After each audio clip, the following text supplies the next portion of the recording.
baby.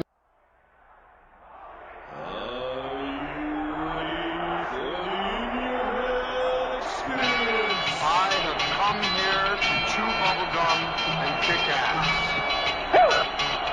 And I'm all out of bubblegum.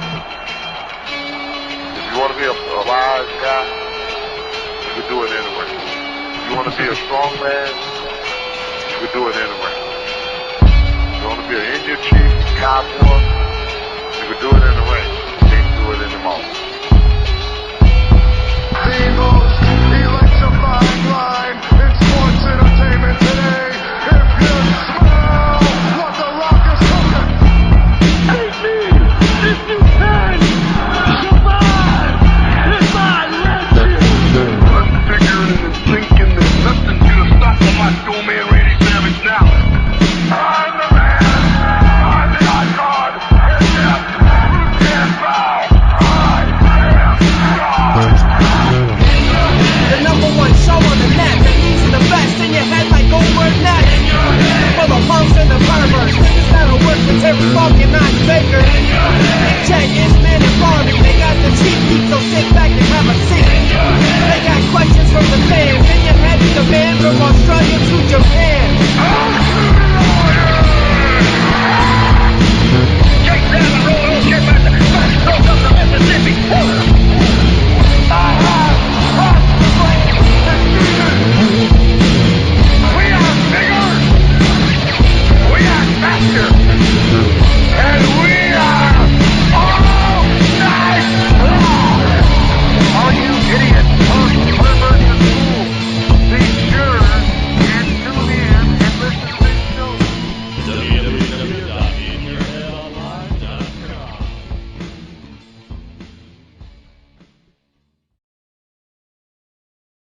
Hey, why am I so little over here? All right, and I'm back here once again at In Your Head Wrestling Radio. I'm the internet icon, the pride of the pilgrims, the most honest man in all the podcasting land, and many claim that I'm a damn handsome man. Formerly Jackie Jones and now Nasty Neal here at In Your Head. There were 3. There were 2. And I am the only one that remains. This is the final run of In Your Head. But don't fret. It could be weeks. It could be months. It might be years.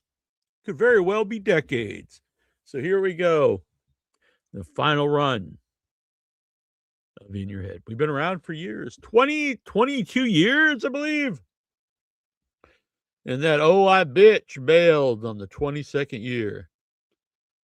So I say go, and I am not against shaming, so go and shame the man. Say, you are no longer the OIB. You are no longer the 1-inch biceps. You are forever known now as the OI bitch. But we are here to talk about some AEW Double or Nothing. Just like Highlander, exactly. A decapitated injury. No one's heard from him since. He lives in a cave now. I believe he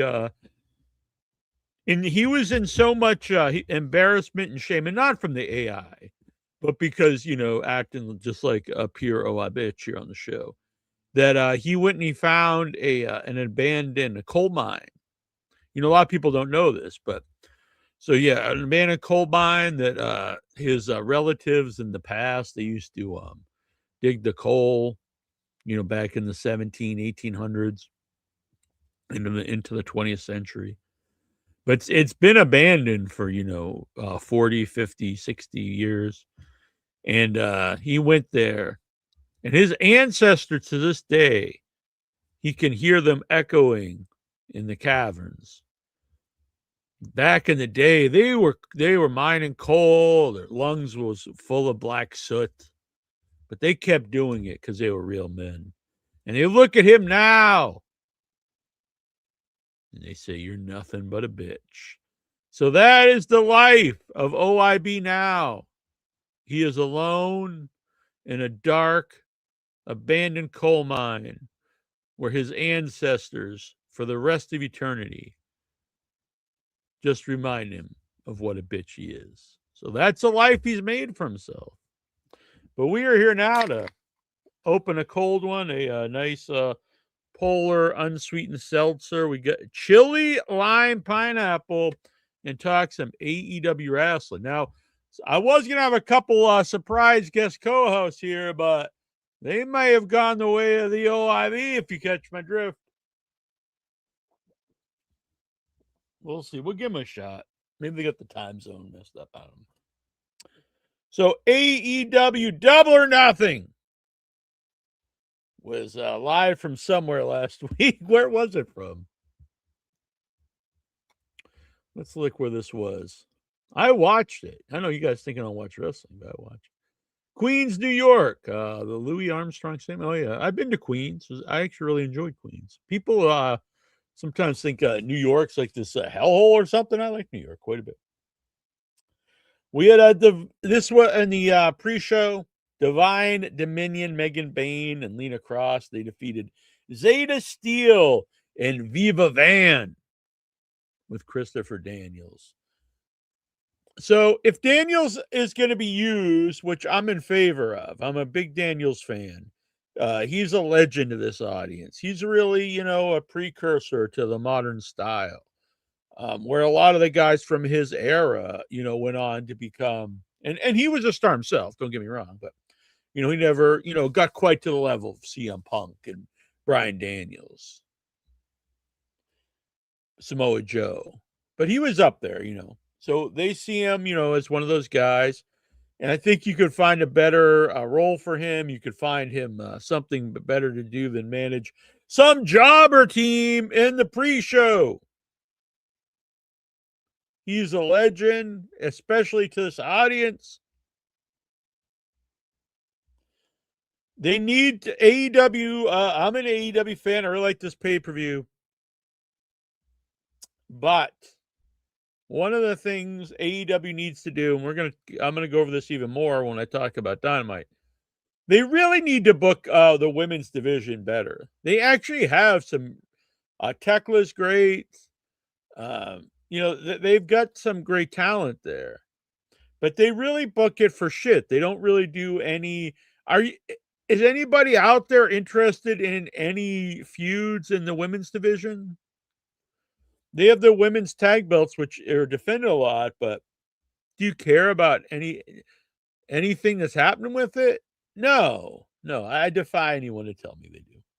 So this was one of those eliminator things, which I'm not a big fan of. This idea that you have 5 minutes to beat the champion, and if you don't do it, then you're shit out of luck. But I think because I don't like the idea that so you're fighting the champion, but it's not really title shot. There's ways to use that once in a while, but not these eliminator matches. I think the eliminator matches really should be like two people who, because I don't even understand what eliminator means. Because eliminator, so it should be like two people that aren't champions, and whoever loses ends eliminated from the contendership. And then maybe the other person, either almost like a tournament without a tournament. So let's say you've got a group of people that are liable for champions, a championship title shot. And you're like, well, we're doing an eliminator match this week between, JoJo Beans and Montgomery Garbanzo. And it's like, Montgomery Garbanzo lost, so he's eliminated. JoJo Beans is still in contendership. And so the next week he's going to, wrestle Pedro Martinez. And that's the other eliminator. And, Pedro loses. Hey, he's this, JoJo Beans has won both his eliminator matches. The other two guys are now eliminated from contendership. And now this guy, he's going to get a title shot. But I don't like the idea of just you have to beat the champion to get a title shot.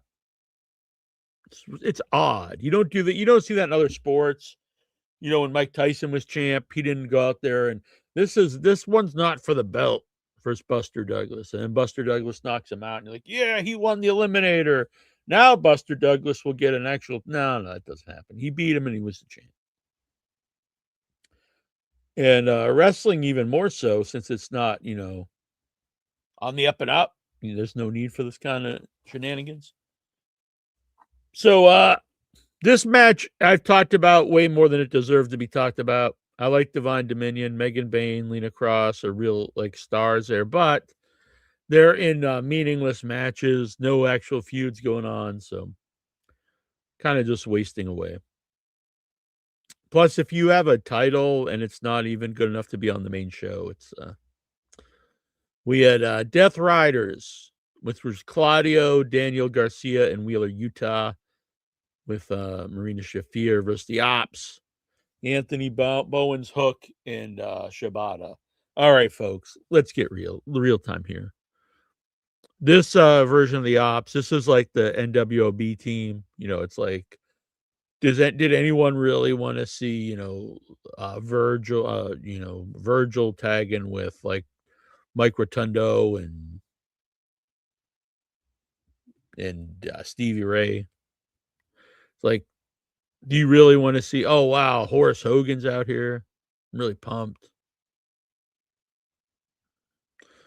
So Anthony Bowens without Max Caster. I'm sorry, Bowens. Nothing happening. It's just nothing happening. Hook, I think, has lost a lot of his luster. Not a lot there. He's probably the most over the three, but not a lot there. And Shibata is just, besides saying he's nothing. Let's be honest. He's just broken down old man. So yeah, this is a real nothing happening team without Samoa Joe in there. So really, who gives a shit? But the Death Riders won. Then we went to Boom and Doom with the conglomeration, Mark Briscoe, Orange Cassidy, and Roderick Strong. And they defeated the Shane Taylor Promotions. For some reason, I don't think I even saw this match, but I am a big Boom and Doom fan, and I can't say I love the conglomeration, but I do love Mark Briscoe and Orange Cassidy. So that team there, just alone, like, all right, that's fun. So then the show opened. And that was with Cage and Cope defeating FTR for the tag titles. And this match was fucking great. This was a great match. You had one of the premier tag teams of a previous era versus one of the arguably the best, one of the top two or three, I would say. I think if you're saying the best tag teams of modern day, it's like FTR, Young Bucks, and maybe the Briscoes. I don't know. I guess if you want to throw New Day maybe in there, Usos possibly. So yeah, it's not not too often that we get that kind of stuff where you have like an actual big time team from the past versus one of the future or one of the present. And before we go too far into that, making his video debut here live as a co-host on In Your Head, the man of 1,001 questions, Neal. Yeah! How's it going? Yeah. Brilliant. Great. Good to see you. And you too. Brilliant. Yeah. So this is one of the benefits of doing the show at a different time is Dobbs can listen live, which some people will be like, well, fuck Dobbs. But Neal cannot. No, we love Dobbs. And Neal can join us. This is very cool. Yes. No, thank you. Yeah. Like I said, time difference. Friday, I mean, it's like 6 o'clock there, 11 o'clock here. If I'm home, yeah, why not? Yeah. Talk. So I'll just talk about the opening match of the pay-per-view, not the pre-show, and it was Cage and Cope defeating FTR, and I was like, this match was great. You had one of the best teams of the 90s, the early 2000s, and one of the top 2 or 3 teams of modern day. Yeah, I can't stand Edge or Cope. I think his whole run has been shit, but there's something about this one I'm kind of enjoying. And Yeah, I agree. I was not.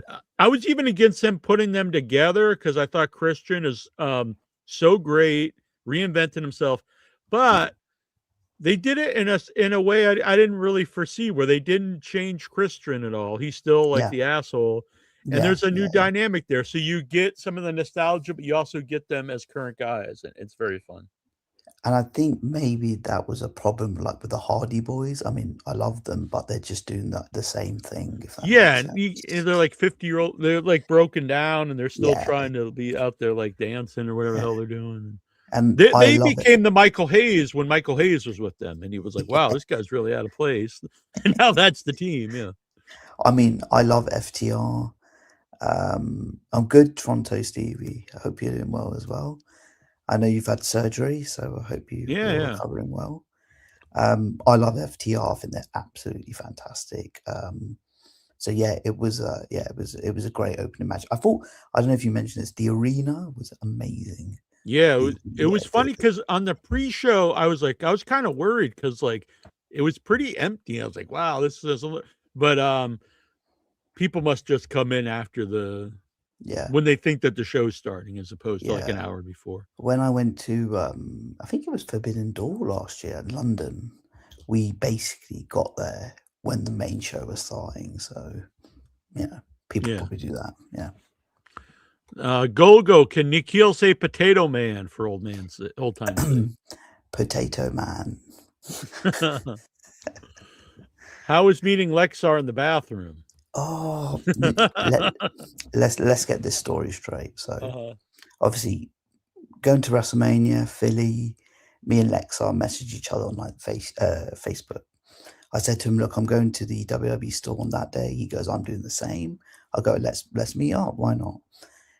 Got there, no signal. I don't have Wi-Fi, right? There's no Wi-Fi for me because Yeah. I've got a UK phone, and I'm waiting for The Rock, and this is when he was 2 hours late for he was supposed to appear, Yeah. and during that You time, for the Rock and you get Lexar.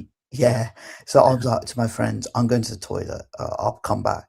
And I'm going to the toilet, and I see all these people running past me, and I was like, "What the fuck's going on here?" Just, Lexa kind of just runs in front of me. I go, "Hey, Lexa." He was like, "Who are you?" And he was like, "Oh, it's Nikhil."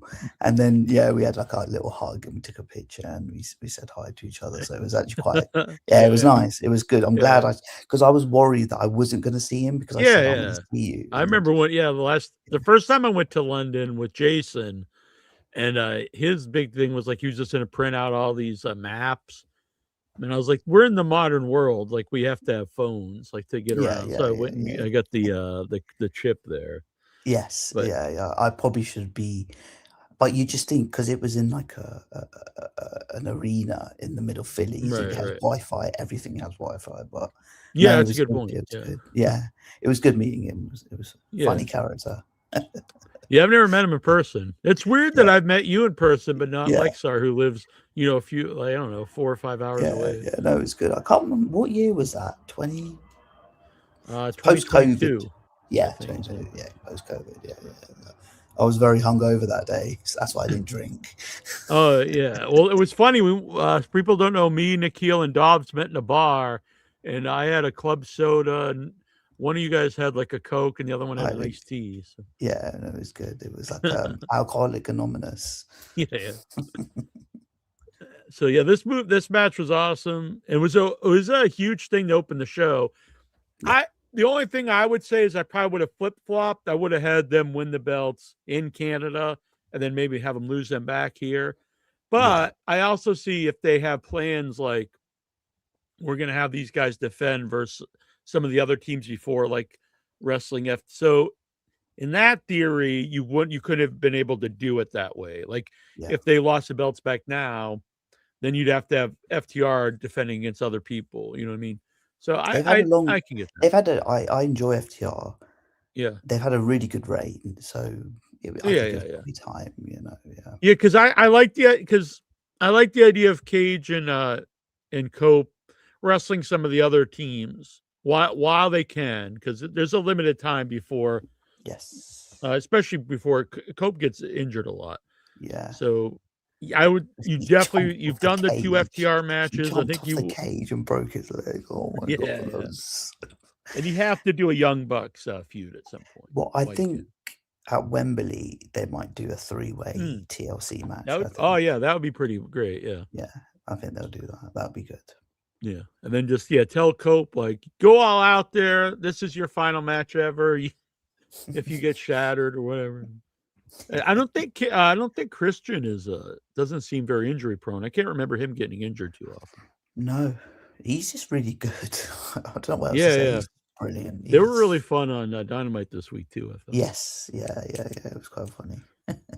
So this was just a great match, and I'm actually if you would have told me like a year ago, like Copeland was going to be tag champ or something, I'd be like, oh god, but but now I'm into it now. So Yes, yeah, no, I agree. I agree. and I remember when they first brought Christian in too, was the same You way. I didn't remember like that first him? like year, I was like, oh my Yeah, god, this stinks. But yeah. then It he was once he turned heel, I thought it was like, oh my god, this is like one of the best heels in wrestling. all I remember. He had the match with Omega, and then he was just with Jungle Boy and Luchasaurus just in the Yeah, it's just background. weird. Yeah. Did we? They brought But him, Big Show, and Mark Henry in all oh, around the same time, and I was like, "Oh Big my Show, god, man!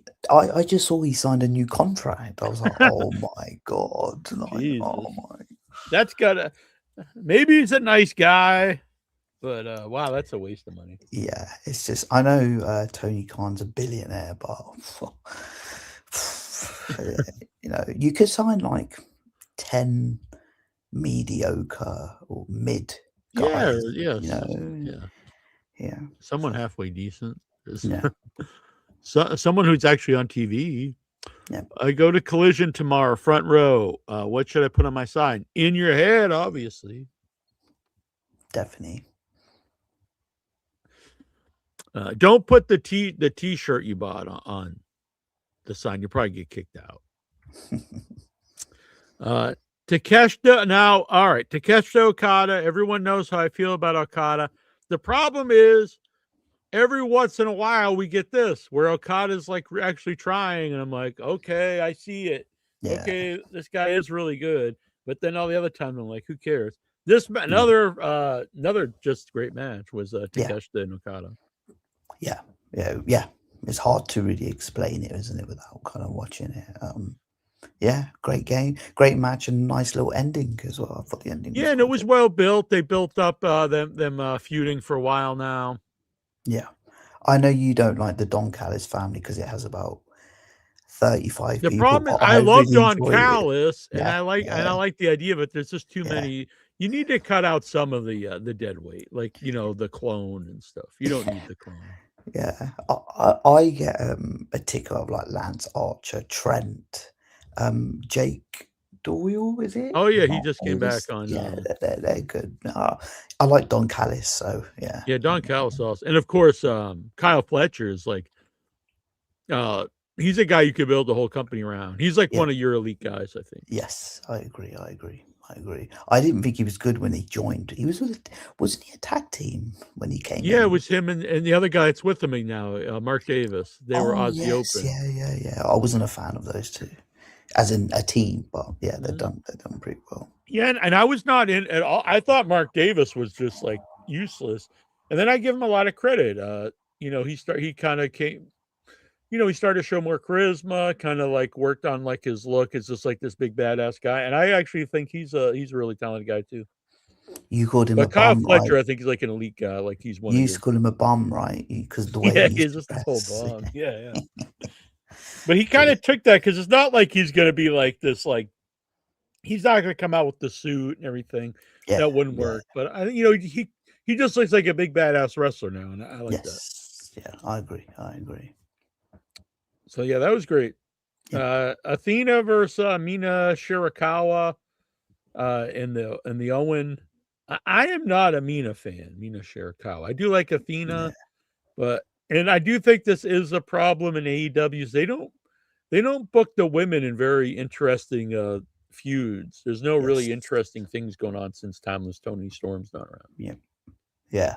It's been an issue the whole time, hasn't it? Like, Yeah. Yeah, Every once in a while they'll have something. When Tony was there, they did some good feuds, and I loved I love Tekla and I love that whole group. yes, But very ever good. since she won the title, there's never like Yeah, a match where I'm interested in it. yeah. They do some really good backstage promos, but yeah, Yeah. She's a real. It's too bad because I think she could be like a legit top woman in wrestling, but they need to put her in like interesting feuds. correct. I agree. I agree. Did Okada? He did try it. He did. He. I'll give him. I'm an honest man. He definitely tried. John Moxley versus Kyle O'Reilly. So I'm not a Kyle O'Reilly fan. I think of all the roster, like I'm not sure why you give him this spot. The match was really good though. It was a good match. I just think he's not really a guy that you're ever going to get like a big deal out of. I don't really know why he's in that spot. Yeah, I mean, I feel like this match was just put on the show to give Moxley a match on Double or Yeah, Nothing. you really didn't need it honestly because Yeah, is anyone like thinking, oh, Kyle O'Reilly's gonna win the title? Like, yeah. I mean, I love Moxley. I think he's really good, I do and too. This idea out there, and honestly, I think it's because of Cornette that he's like this. Some people say, "Oh, he's so bad," and it's like no one ever thought this. He was yeah, everyone thought he was great on the Indies when we Yep. had him on the show. When he was in developmental, that's why they made him. At first, they built the Shield around him. yes, He was world champion in WWE. The Shield run's amazing. And I would say he's one of the MVPs of AEW since it started. 100%. You'd actually think he would have gone back by now, if that makes sense, because he's Yeah, been in yeah. AEW for 7 years, whatever it is. Yeah, longer than what you It realize. doesn't seem interesting going back, and No, fair which play. I applaud that. I like that. Yes. Well, yes. I mean, it's so easy, as MJF said in that interview with Errol Hawani. We got rid of the people who didn't want to be here. Yeah, and it completely me and you talked privately, like there was a time there it's like we still were watching, but not as much, and it was like the magic was kind of gone. And I think a lot of it was, even though I love Punk, like Me too. he Yeah. didn't want to be there. And then guys like Rusev, who I always liked too, and Malachi Black, who I enjoy too, but because the company was really built around these people that wanted to make this, like, let's make this company. Yeah. And I never even understood that as like a negative when they would call it all friends wrestling or something. Why is that bad? Like, I didn't understand. Like, they're supposed to all hate each other. I don't get it. If I owned a business and I wanted to hire a couple of my mates who don't have a job, I mean, why not? Yeah, I and know. like, and a few of the guys who like that weren't going to be like top guys, like Pretty Peter Avalon and the guy like they were really barely on the show. Exactly. So who really cares? And Yeah. and all like your top guys were great talent. So I never understood that this idea that like you want the people to actively hate each other. I don't really. Well, I remember in the early days on Twitter, like AEW used to get absolutely bashed, and then their TV deal's going to get cancelled. Oh, Cody's going, Punk's going, whatever it may be, and I was just like, oh, lads, the guy is owned by a billionaire who's got contacts all around the world. They're going to be fine. They're going to be fine. Yeah, and I think they've been on a really good streak for a while now. Yeah. Yes, definitely. I agree with that, Mikey B. Or is that? I don't know if that's Mikey B or if that's Petrelli. It's weird. JR was a commentary for this match, but not the main event. Yeah, that's true. And I saw he fell again, and he's hurt again. Yeah. He needs, like, I don't know, someone to watch him or something like that. So That's bad. Like, I he know said older he's gonna people get can fall, but it's like Alzheimer's. constantly. He said he's going to get Alzheimer's. That was pretty worrying. Yeah, exactly. Yeah. When people start getting to a certain age and they fall a lot, they're going to break hips and stuff. Yep. And sometimes that's kind of the end of them. I thought the Death Riders were done after Page beat him for the world title, but Moxley has kept it going and seems over now that Mox is no longer the world champ. I agree with that. Yeah. Looking back, I didn't like the reign of him as champion, but I did think it made for a great payoff when he lost the belt. Correct. Agreed. 100%. Yeah, I agree, Ribshot. I look, and I know there's Cornette fans out there, and I'm not saying he's not entertaining, but I honestly believe he's a huge detriment to wrestling because he really actively wants modern fans to not like wrestling. You can like I love old wrestling. I grew up with that. But that doesn't mean you have to hate everything that happens after that. We're not gonna Yeah. suddenly get Ole Anderson, out there. Yeah. I think a lot of them are a bit bitter. Yeah. I think There are some horror fans like that, and where they're like, "There's been no good horror movie since 1986," or it's like, okay. Yeah. I mean, personally, I do prefer those 80s, 90s horror movies, the ones that I've told you about. Yeah, a lot of stuff is, that I But think it's that's normal to nostalgia. just to be Yeah, attached to anything you grew up with, like music and correct. TV Yeah, shows. yeah. I do prefer the wrestling. My favorite eras would have been in the 80s with NWA and then ECW and the Monday Night Wars and stuff. Of course. But Yeah, I really enjoy modern wrestling. It took me a little while because I realized it's different. yeah, And if you really dislike it, I just don't know why you watch it. If I actively didn't like something for decades, I would just quit watching it. I've yeah. hated this for 30 years, but I just keep watching it. I'm like, okay. Wasting 30 years of your life watching Yeah. something you hate. Oh, This is a good point, I think, Ribshot. JR would be good for voiceover stuff, hype package and pre-recorded promos. I agree with that. That's a good idea, I think. Because this Dynamite was really, we'll get to a little bit later, but this Dynamite was really heavy on video packages and promos. I would actually say too heavy. It was like promo after promo. It was yeah. a little odd. And I think it's better to have a little more promos and the video packages, but you don't want to go overboard where it was like 2 or 3 talking segments. I was like, am I watching Raw or something? What's happening? Yeah. Remember when Dynamite first started? You'd probably see one in-ring talking segment, and now you there's see a middle ground there. You know what I mean? Yeah. I don't think endless matches is necessarily great. And it's also helps get people over to have some promos in the videos, but you also don't want them segment after segment after segment. Yes. Yeah. Don't check out JC much anymore. I wonder if he has given the NWA power on comment show chance. Yeah, I really don't either, honestly. So I don't know. There's not enough time to watch all this wrestling.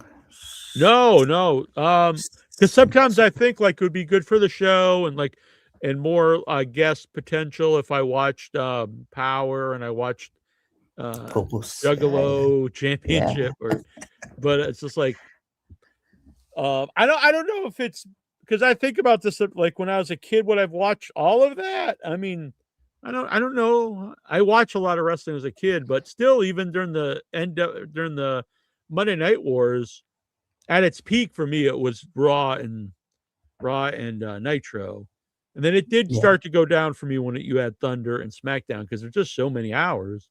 But I only watched Raw and SmackDown because I started obviously much like 2000, right? So it was I didn't know. So I did watch it, but there's not enough time in the day to watch. Even if I tried to, it would literally be the only thing I could do would be nothing, besides it's not even that I dislike wrestling. I like wrestling, obviously, but I can't spend 30 or 40 hours a week watching everything. I thought I'd watch more WWE because it's on Netflix here, and I barely watch it. Yeah, I gave it a shot, and I remember that first show, and there's so much wasted time, and I was just like, oh my god, yeah. The Rock's standing there for 45 minutes. Yeah, it was not a good show, and you could probably say since then, I actually think since WrestleMania 40, the one I went to, is kind of just gone. Anytime I do try to get into it, it's just so just boring, honestly. It's it's so many of the same people wrestling each other for years. The same handful of guys in the main event. There's things that stand out, some Punk promos, and I like Gunther. I like a lot of the guys, but it's not a very exciting program. Correct. Yeah, I agree. Yeah. Just real quick here, and we'll get back to the show. I know Dynamite was 2 hours and Collision was 1, but they ran together. I do feel that was it was a little long for me, I think. Of course, it I is. actually was like, I think I had enough after. Plus, it was weird because, Dynamite builds and it's the main event, and then it's like Collision, and then it's like, Yeah. yeah, it's like now we watch. It'd be like watching Nitro, and then like now I'm gonna go watch, Saturday morning wrestling or something. I don't really understand. Rib shot. Some Cornette fans take his opinion as gospel rather than thinking for themselves. Oh, 100%. Agree. When Punk left, he hated on everything. Russo always hated on them too. Tony went on his show. Now he stopped. Yeah. Well, he's smart, isn't he? He's Yeah. He went on Ariel Hawani, and yeah, he's not building bridges, but get those people on your side. It's funny when like that guy with Cornette, Brian Last, because he'll always be like, oh, I can't believe Meltzer liked this, and it's not. I'm like, you guys are the same way. I mean, you could say Meltzer's biased, but I mean, you guys always have a foregone conclusion. You're going to hate the pay-per-view, so correct. You're going to hate Moxley, the Bucks, Omega. Yeah, whoever. There's very few things they won't. They might like MJF, but a lot of times they won't like Darby, but they won't like Darby. Yeah. But when it's just ridiculous. Will Ospreay versus Samoa Joe in the quarterfinal for Owen. This was another really good match. Samoa Joe and Will Ospreay. Maybe comparatively to some of the other matches, maybe it could have been a little longer. But it was a good match. You know what? I don't think Will Ospreay clicks with me. Something about I'm just not feeling him. I don't know. Really? Oh, he's one of my favorites. Yeah, I don't know why. I do like him. He's British, and like if it's him versus MJF at Wembley, I want MJF to win. So all right. No, Will Ospreay's actually to me like the total package. Like he's a great wrestler, great talker. He connects with the audience. Yeah, I'm a really big fan. I don't know. Yeah, maybe I don't really like the Death Rider. The angle itself has grown on me a bit. Like I get where they're going, but it's weird because he was already like a top guy, and for this to work, he's got to be like a lower end guy. And then like it's like you tear him down to build him up. But I think that was kind of a mistake. Yeah. I'm not saying I don't like him. Like I'm never gonna. I think amazing, good. I don't know, just something. No, it happens with different people. Yeah, I never connected to John Cena. So. Yeah, I'm trying to think of someone I didn't connect to. I never connected to Hulk Hogan actually until he became Hollywood Hogan. Like people say, "Oh, Triple H is one of the best heels in the business." Blah blah. Can't stand him. Couldn't stand him then. Couldn't stand him now. Like William Regal, never really liked him. Really? Oh wow. Yeah. Maybe you just hate fellow British folks. Yeah. Do you have a favorite British wrestler?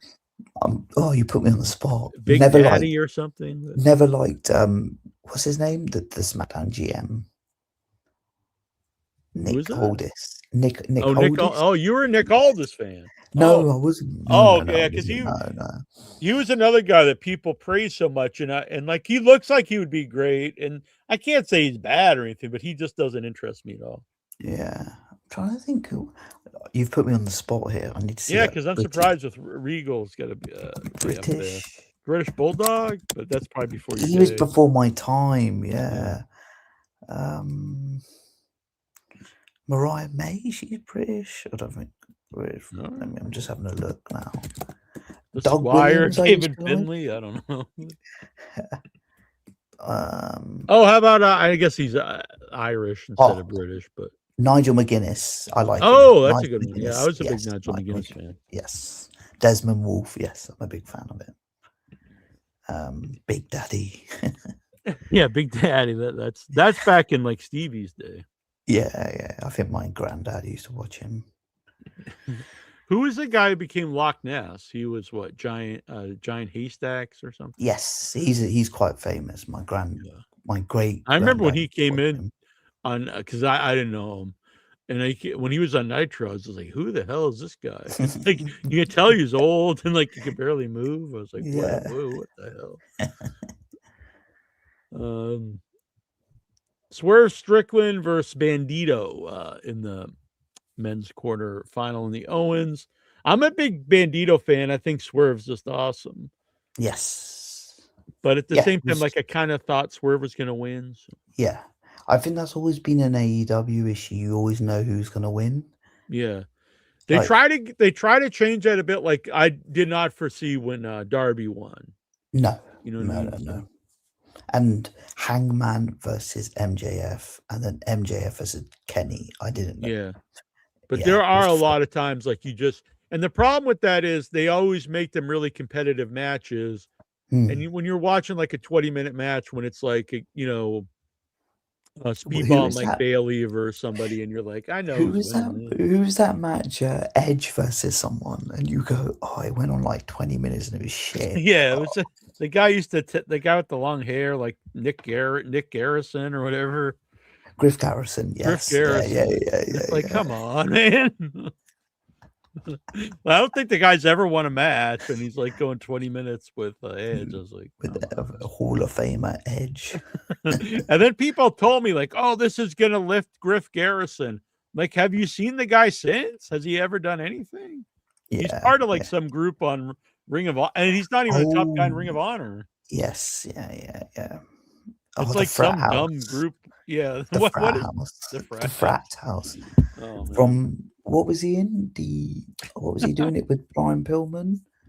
What were they Yeah, called? that was bad too. Yeah, When they were like, it looked like they were like high school kids. It looked like, Freshman. Yeah, yeah, yeah. freshman. Yeah. Because then the other girl was like a cheerleader, and Yes. at first when they made her dark, I was like, this is not a role for her, but it's definitely a way better role. Oh, 100%. Yeah, I agree. Tekla defeated Sheeta, Jamie Hayter, Chris Statlander. I'm definitely a big Tekla fan, but I just wasn't really like that excited, to watch this match. Yeah. There we go, Mike. The varsity blondes. That's it, Varsity Blondes. Rest in peace, Jimmy. Jimmy Havoc died, right? That was the guy. Is that the guy who lost his arm, or am I thinking of somebody else? No, was he in AEW? He's a British guy. Oh, He's okay, yeah. I think he got he was accused of some bad stuff. Yes. Yeah. Oh, Kip Sabian. Stadium Stampede, which to me this was terrific. I always love these matches, but the babyface team is like this like all-star team. You had Jericho, the Hurt Syndicate, which is Bobby Lashley, Shelton Benjamin, the Elite, which is Omega, Jack Perry, and the I'm just gonna get Young some Bucks. water. Just 2 seconds. I'll put the camera off. Hold on. And then they defeated the Demand, which is Ricochet, Bishop, and Toa Leona. The Don Callis family, Mark Davis and Andrade, and the Dogs, Clark Connors and David Finlay. I will say, like the heel team, like you kind of like star power wise. Yeah. But the match was just fun from beginning to end. These I always like these. Some people will rag on them, but I like I really like the wrestling shows when you have a variety of stuff on them. So in AEW you're going to get a lot of great in-ring wrestling. So Yeah. I think the Stampede matches are a lot of fun because they're different. You get a lot of craziness. I wasn't sure because I was like, oh, Stampede is to do with the COVID, and I was like, oh, not too sure, but they made it work. They 100% made it work. Yeah. This is one of the and I'm really happy that Jericho's run has been fun because it was kind of sad seeing the crowd really turn on him on his last run. And yes, they've been into it since he came back. I agree. Yeah, I like Jericho. I noticed they just call him Jericho now. They don't call him Chris Jericho. No, and he's having a feud with Ciampa, isn't he now? That'll be quite good. Yeah, I think that'll be really good. I wish, well, maybe they will explain it. It was just like he Yeah. just kind of came out and beat him up, but I could see those guys really doing well together. Definitely. Yeah. And then we had MJF versus Darby Allin. I'll be honest, I actually thought Darby was winning this time because they teased so much and MJF was going to get his hair cut, and I was like, I Yeah. think he's getting his hair cut. And then, Yeah. so I was actually surprised he won. And I think when Darby first won, I just assumed MJF was winning it back, but they did a good job like building it up where I thought, well, I think Darby's keeping it. Well, I just wanted to say I actually put this on my questions, but obviously this is the 7th Double or Nothing, and it's been main evented by two guys they have built up in front of 15,000 for the title. I mean, if that's not a good job, Yeah. And it's you two know, guys. I realize they may have wrestled somewhere else before, but the correct. majority of people like these are AEW guys. They're not, Yes. they're not, former Correct. WWE guys. Yeah. That's always So- annoying too, because like people be like, "Oh, they put all the belts on old people because Edge and Christian won the belt." And it's like, well, they're older guys, but MJF's 30, so Yeah, you can't yeah. really make that Yeah. comment. Because they've obviously had a few other matches, like maybe opened the pay-per-view. But main eventing the 7th Double Nothing. Yeah, that's pretty big. 2 homegrown, 2 pillars. Yeah. Brilliant. Amazing. I thought maybe we'd see Sting there, but at the same time, I was kind of glad you don't, because I don't think you want to see Sting out there if Darby loses. Correct. Yeah. So yeah, this was a great match. Oh, it was a great show, honestly. Yeah. Even stuff that like I didn't like as much of as other stuff on here. There was nothing I thought was bad. Yes. Yeah. And a few like very like top tiered stuff like Cope and Christian, honestly, Takeshita and Okada, MJF and Darby, the Stadium Stampede. Those to me are like the real top stuff. You can tell AEW's on like a trajectory up. You can just tell, right? You can just you can feel it with the audience. And yeah. No, it was a really good Double or Nothing. I thought, I was glad I watched it, and yeah. I mean, I don't disagree, Steve, but I have to admit though, if Darby didn't do that stuff, I don't think he would be where he is. Correct. Yeah, Because he is very small. Right? Yeah, he's got to do that. Yeah. No, does he have to do it every match at this point? No, he doesn't have to do it every Dynamite like he does. But I do think saving it for these big pay-per-view things. If he just stopped doing like any of that stuff, I don't think. I think they've got Forbidden Door, then they've got a new pay-per-view Redemption, and then All in Wembley. And I like the story they told with Darby throughout this championship run. Like he knew he had to go all out every single match to keep the title, and the idea of he was going to go till the wheels fell off, and then he collapsed on last Dynamite, then he collapsed in this match, and I thought that was because people sell like the AEW doesn't tell stories, and they don't sell, but I don't think that's correct. They tell stories in the matches. They did like 2 Hangman Redemption arcs. Winning the title, I mean that was an amazing story, and and that'll be big when he comes back. I think. I'm not a fan of this. You can't challenge for the title again. Yeah, I don't like that either. There's always some way to. Hopefully, they do something to get out of it. Because if they just keep that forever, it's not good. You know? I think it hurt Cody. Basically, I think it hurt Cody big time, and that's probably. No, I mean, it was his decision. He was like part of the committee, right? But I think I just assume when they do something like that, they have like an idea of where it's going, like how to get out of it down the road. Either the guy turns heel and he lies, or he wins something where he gets a title shot or something. Correct. You know? Yeah. I remember at the time when he did it, I was like, I don't think Jericho's going to lose the belt, and I don't think this stipulation is going to help him in the long run. Yeah. And 2 years later, he was back in WWE with Triple H on his resting on his knee, saying "I'm home." So that's It's hard to take him seriously ever again for me, because he spent the whole time when he left WWE saying how much he hated it, and then he starts a whole other company and then just goes back. Like, I can Madness. get it for other people going back, like, like even Punk. If Punk just went back and didn't have a problem with it, going back and like apologizing to the Prince and that stuff. So, but that is WWE. They want you to come in and say this is your home, even though he just said when he came back to AEW had not been in wrestling. He didn't even consider WWE wrestling, because he said he hadn't been there since Ring of Honor in wrestling. Yeah. Now all of a sudden Yeah. we're supposed to believe he loves WWE. Like, Yeah, no, yeah. Obviously, the fans know, right? They're not stupid. But yeah. And then the stuff with the Prince, I was like, oh my god, this is yeah, like, he did something else as well. I can't remember, but he's done a few things where it's like, oh mate, what you were, you've just basically yeah, swept because under that the for me carpet. that's a big part of why I think he's a great talent, but I also believed like the stuff he believed in. You know what I mean? Yes, I definitely agree with Because that. it's not stuff that you like do for a wrestling pro. It's not like going out there and saying you shouldn't wrestle in Saudi Arabia. That's not really like a wrestling promo. That's like something that someone actually believes in, you know? Correct. Yeah. No, I agree. And they're going to Mania next year in Saudi. So I mean, I watched that Raw Rumble in Saudi, and I thought it was awful, as in terms of the Yeah. atmosphere. Yeah, I don't watch him anymore. And then it's bad because I've watched WrestleMania live since WrestleMania 2. It's like I feel bad not like watching it, but I also don't want to watch it. Yeah.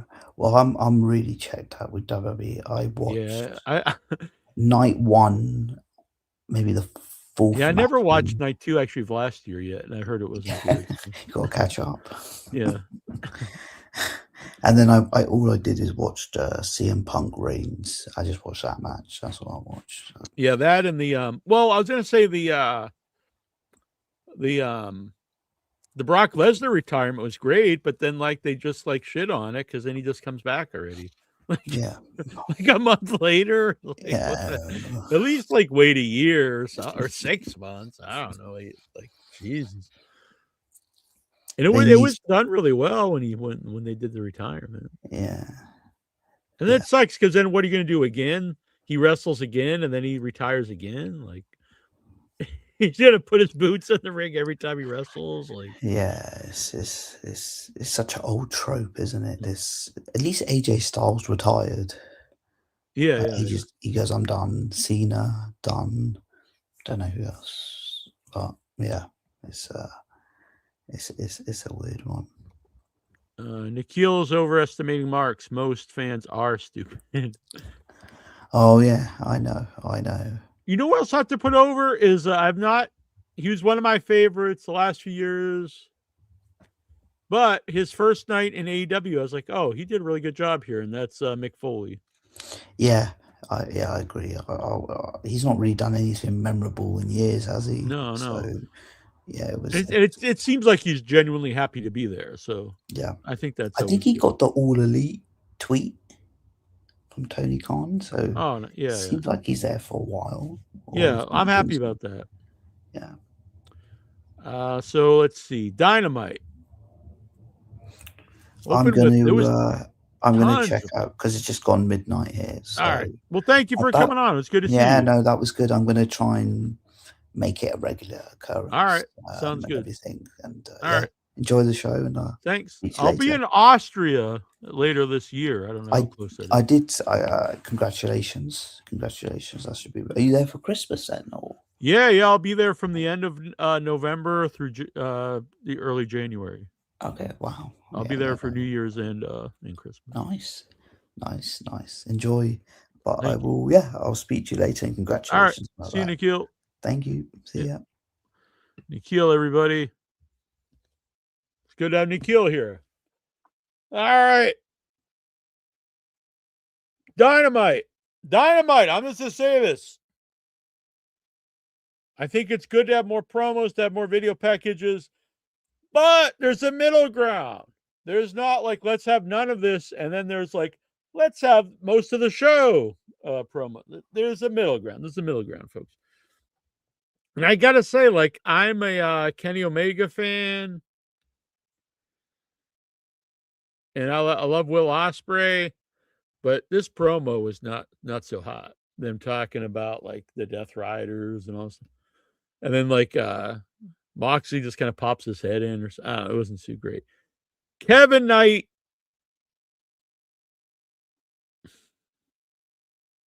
he's just not at this level. It's nice that they're trying with somebody else. They're trying to make this guy like a top dude. He's just not it. He's just not there. Watching this was almost like this kind of, maybe they should do this in Ring of Honor. And then like maybe after a year or two of seasoning, maybe you bring him up to the main show.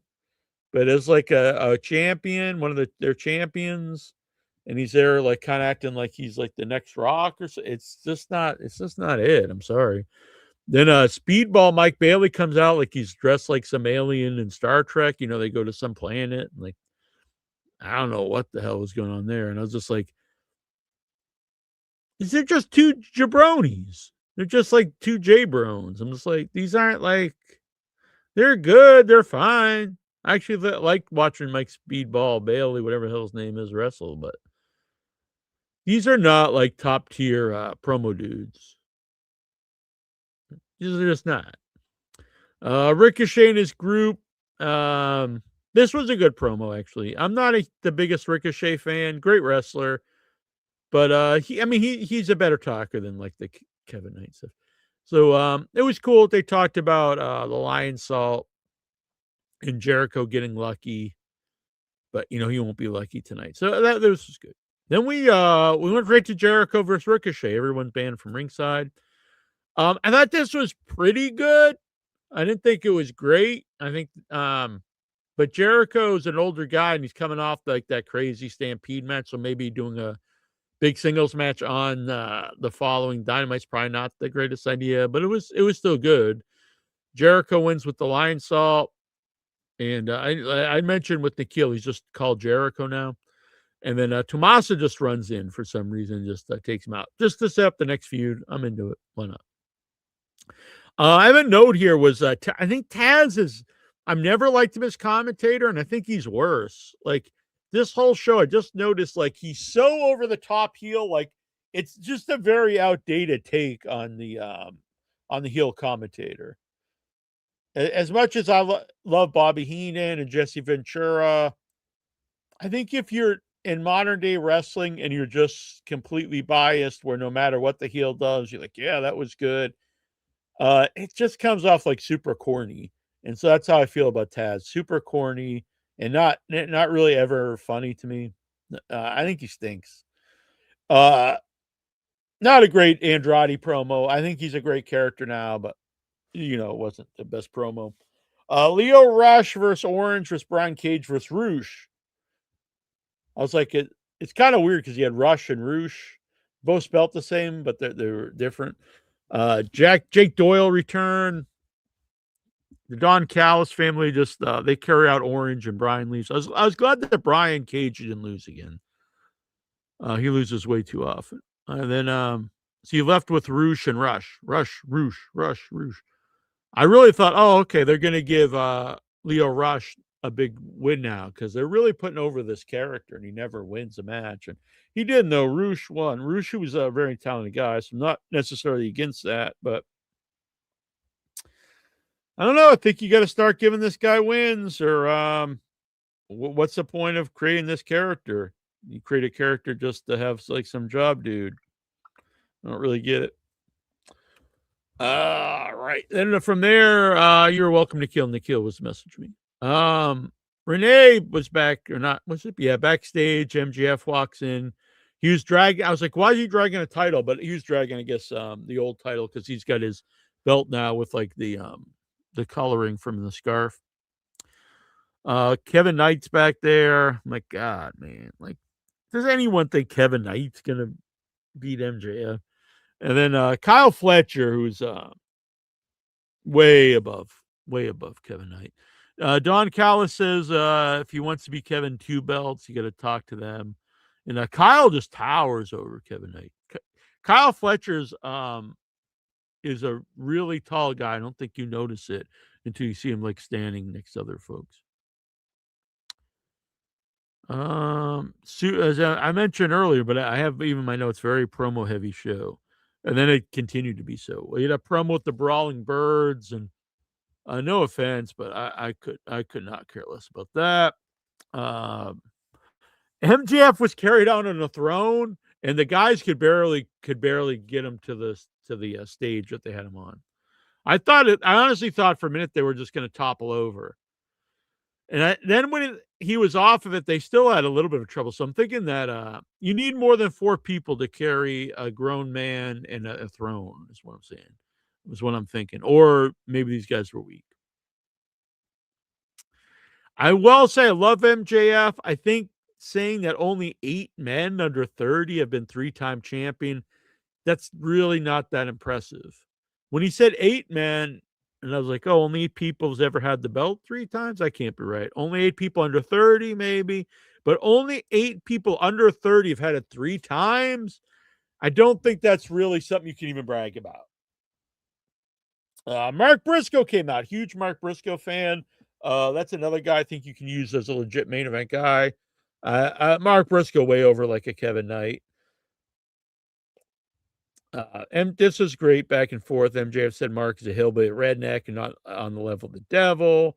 Roosh comes out. And the thing is, like, I like Roosh, but MJF versus Roosh or MJF versus Mark Briscoe, I mean, MJF and Mark Briscoe is going to be way more compelling for fans.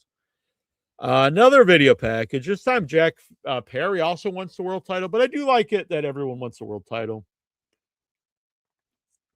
They're on the school bus. Luchasaurus drops him off in Philly, and he runs up the steps like Rocky. It was fine, but I don't know. It's a little goofy for wanting the world title. Claudio with a mask. Is this just for the Owen when he wears a mask? Versus Brody. This was a match I like. Very physical between a giant, just a big badass dude, and one of the strongest guys in wrestling. So Claudio, Brody, very physical kind of wrestling I like.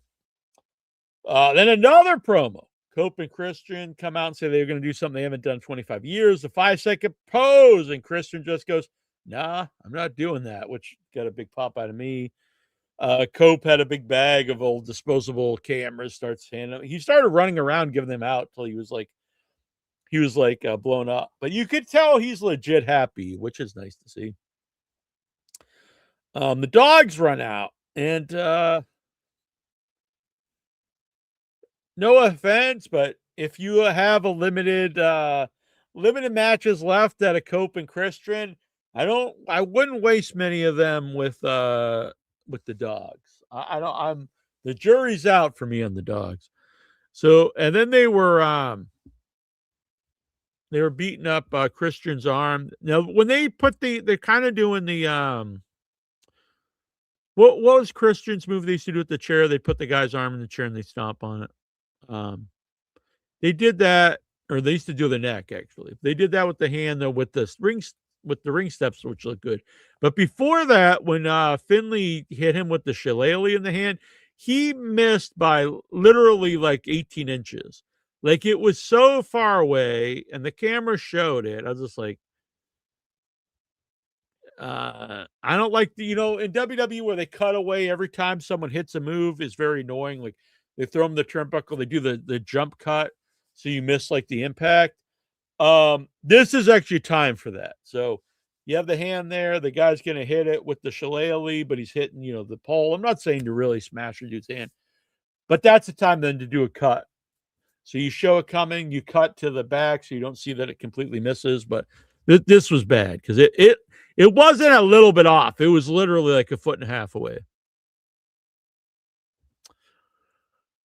So they're saying they shatter Christian's arm. That's a pretty good angle. Choking out Cope with the shillelagh. It's a little weird. No one ever comes out. Concerto. Yeah, that's it. Go. Thanks. Taya Mello and Anna Jay versus two jobbers. Again, AEW really needs to book these women more interestingly. Jack Perry arrives and he just screams. I didn't really understand what's happening. Walked in. Mark Davis versus Jack Perry and the Owen.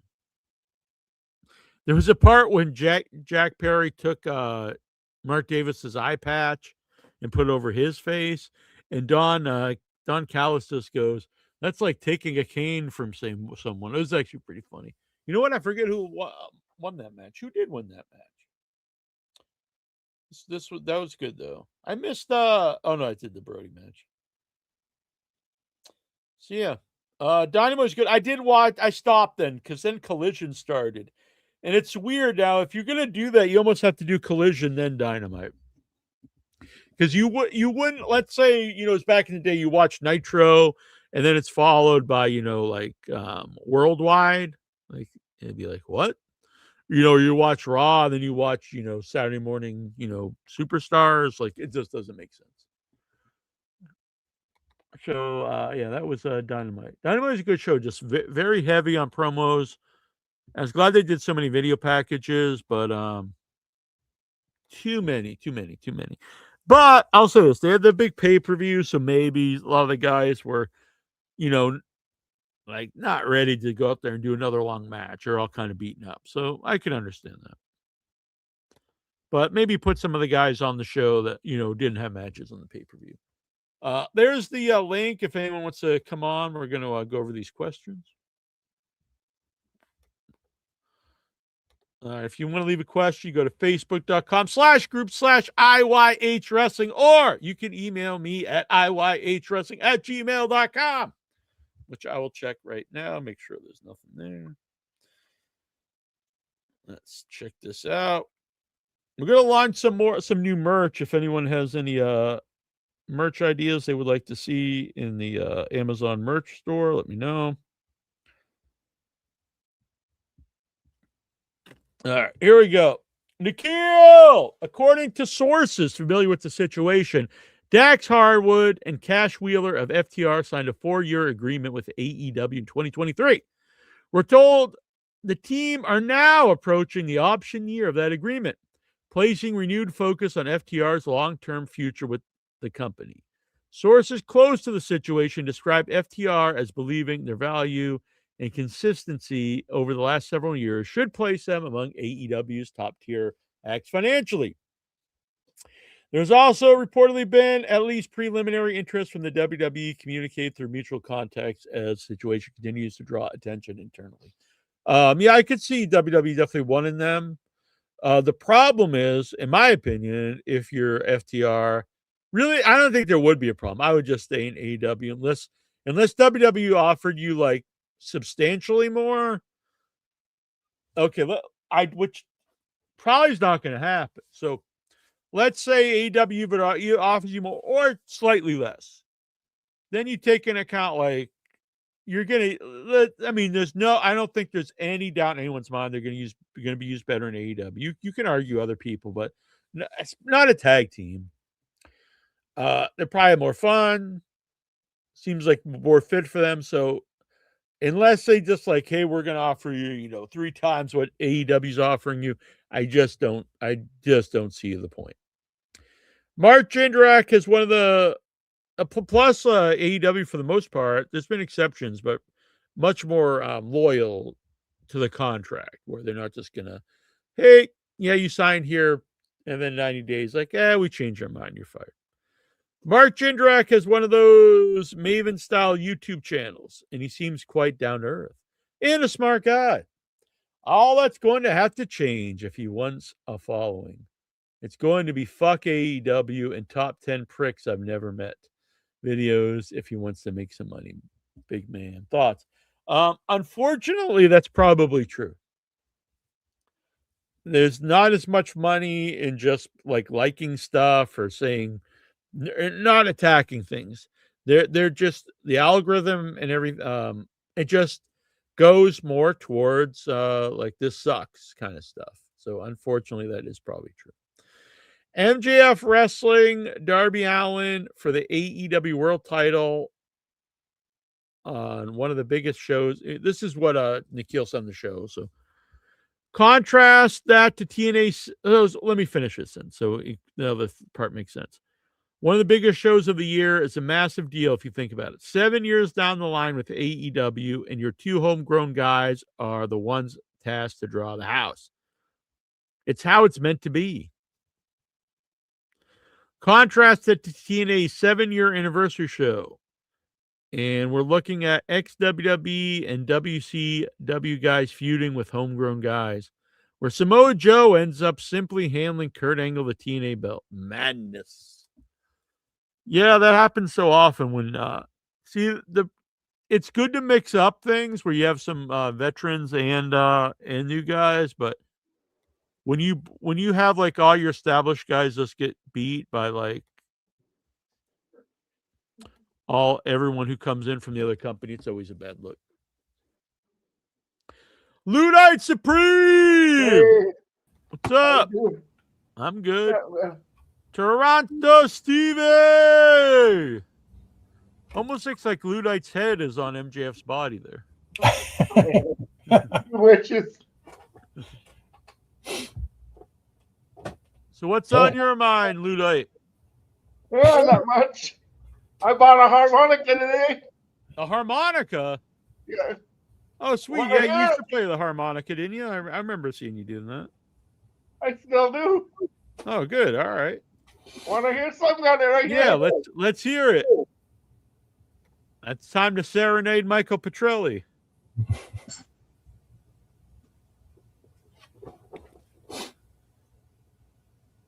Dino Machino! Dino! Your brethren was on earlier, Nikhil there, Dean. It's good to see you both around here. While he's getting the harmonica ready, what's on your mind, Stevie? Oh, I really enjoyed the AEW show. I know save it for the big shows, but I cringe when I see some of those moves that Darby was doing. Like at the beginning, I actually thought maybe the match was over when he almost landed right on his head. Well, when they showed it again in replay, I did see like it wasn't quite as bad as it looked, but it was. At first I thought he intentionally crashed himself into the announce table, but I don't think he didn't get anywhere near it, and he was just selling the back of his head like you normally would. Yeah. Because at first I thought, oh shit, but watching, I was like, oh wow, actually, it was still a rough landing, but not as bad as I thought it was. Yeah. But then he did the coffin drop on the ring apron, and I thought, oh yeah. God. But great show, actually. Yeah, that was one of the best because there was really nothing that I would say is bad on the show. No. And like 4 or 5 things I thought were just like really great. So. Mm-hmm. And I was quite maybe pleased that you actually approved or liked an Okada match. Yeah, no, I'll be honest, that every once in a while he tries, and that match I thought was one of the best matches of the show was the Takeshita and Okada. It was great. And I think the crowd helped make that match too, because I like a good crowd reaction when you have a good match. Yeah. Makes it even better. Mm-hmm. Yeah. How about Mr. Petrelli? He can't be like that always in every match. Exactly. Try every match, bitch. That's the Okada, not you, Michael. Tony Khan said during the press conference after somebody asked him about counter programming WrestleMania in Saudi Arabia. I know he can't use the name The Great American Bash, but I think he should do something similar to The Great American Bash. Something American is a good idea, though. Yeah, like do it for charity or something. Like, you guys are living up in Saudi Arabia and have like, I don't know, freedom for all this show, something to play up on the idea. Real American wrestling. Yeah. Or maybe he just use bring back the Fight for the Fallen thing and do it for charity, I guess. Yeah, that'd be good. Fight for freedom. Change it. Yeah, it works, I think.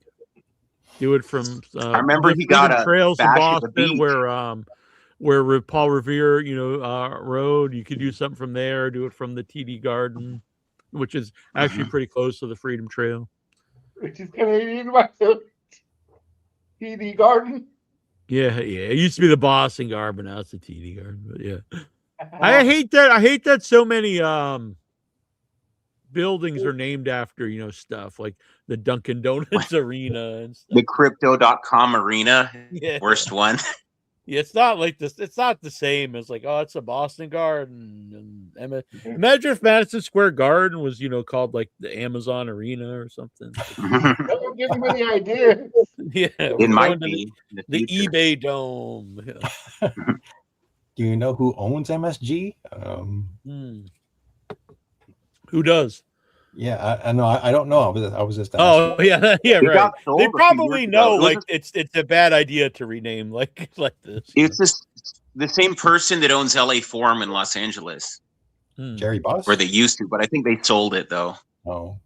But I would think even like, you would just know, you would think, be like, oh, it's a bad idea to rename like this, like this historic place, It takes away the value of what you own. What did you watch Double or Nothing, Michael? Yeah, I liked it. I liked it a lot. Yeah. I almost asked you did there, like- but it was in New York. It wasn't out in LA. So. Yeah, it was in New York. Stadium Stampede that match was really fun. Yeah, it was. I was like, I did think of stuff. Like there was a lot of really good in-ring wrestling. Then you get, your silly and fun match too. Yeah.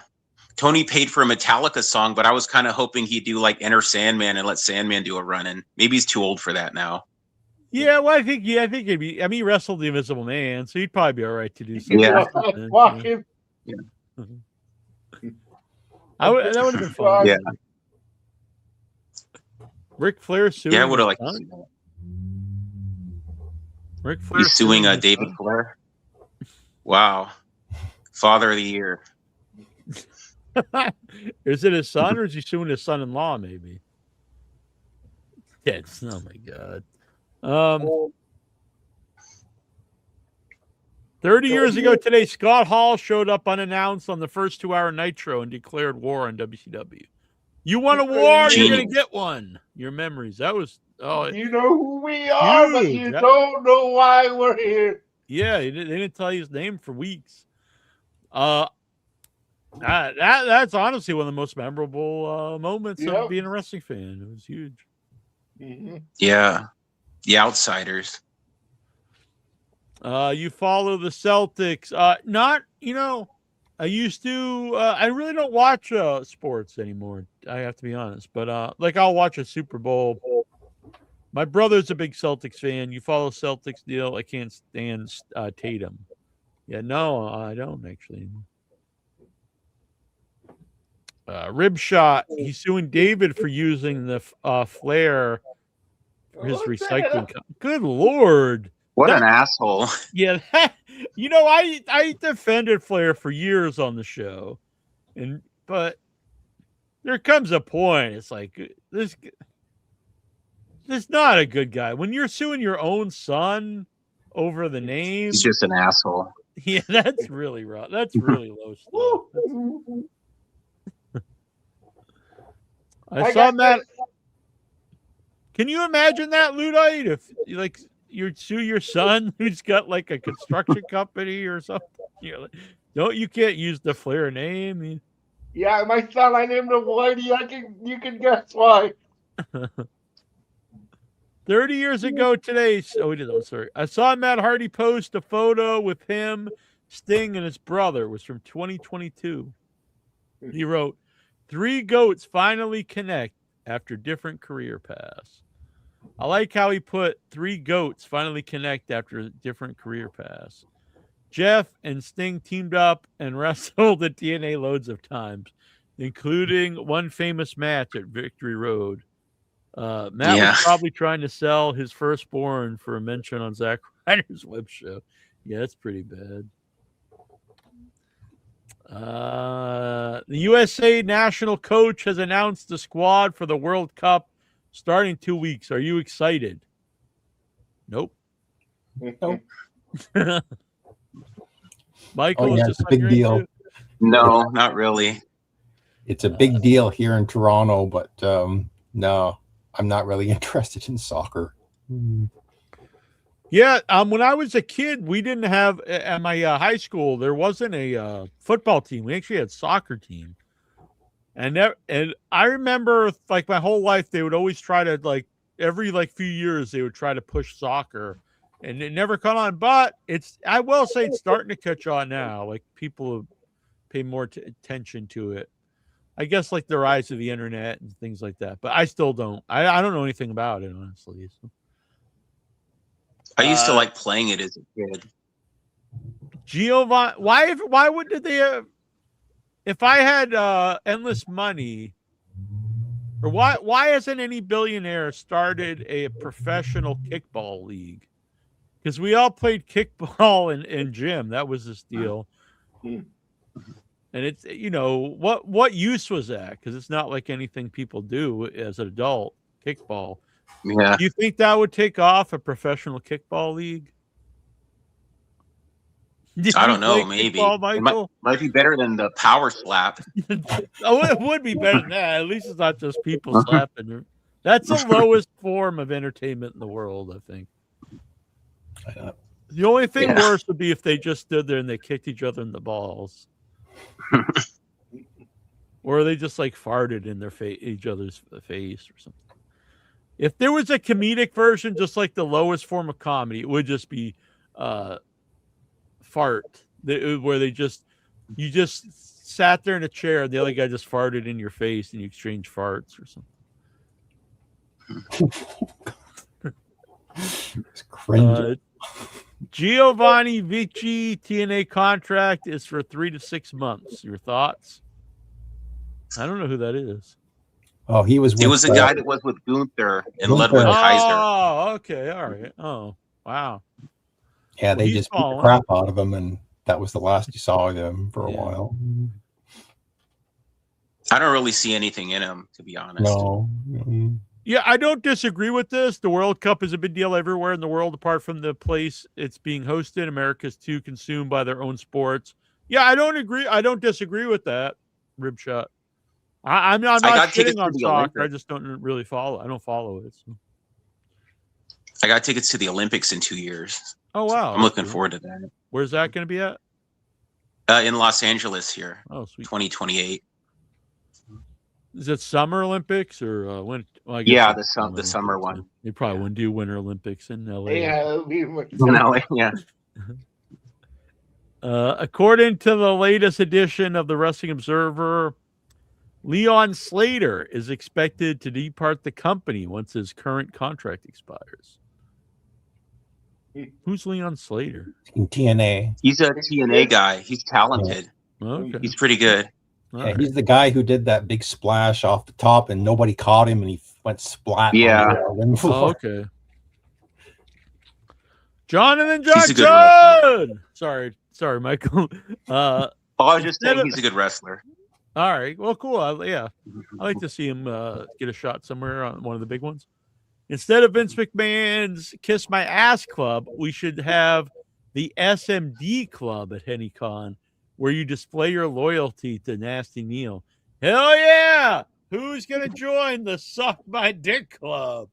Boo! I'm pretty sure I think Vince McMahon did have that club, but it just wasn't broadcast on TV. Yeah. I think so too. Yeah, that and Let Me Shit on Your Head Club. Yeah, shit on your head club too. Lexar wants to know, how do I join the Suck? Whoa, Lexar, keep that on. He wants to know, Logan Paul is a torn tricep and will be out for months. Your thoughts? Oh yeah, he's probably on steroids. I posted a picture. He posted a picture, and I put it on the Facebook page. Oh, that looked pretty ugly. Yeah, it's too bad. Yeah. I mean, the guy is super talented, and it was like Angelo Dawkins. Just I don't know. Let me find the picture. Logan Paul I think he knew right away he was in deep trouble, and that whole faction is snake bit. Everybody's gotten hurt except Brock Lesnar. Well, but Brock's not really a member, but right. Yeah. Trying to find the picture. Oh yeah, there we go.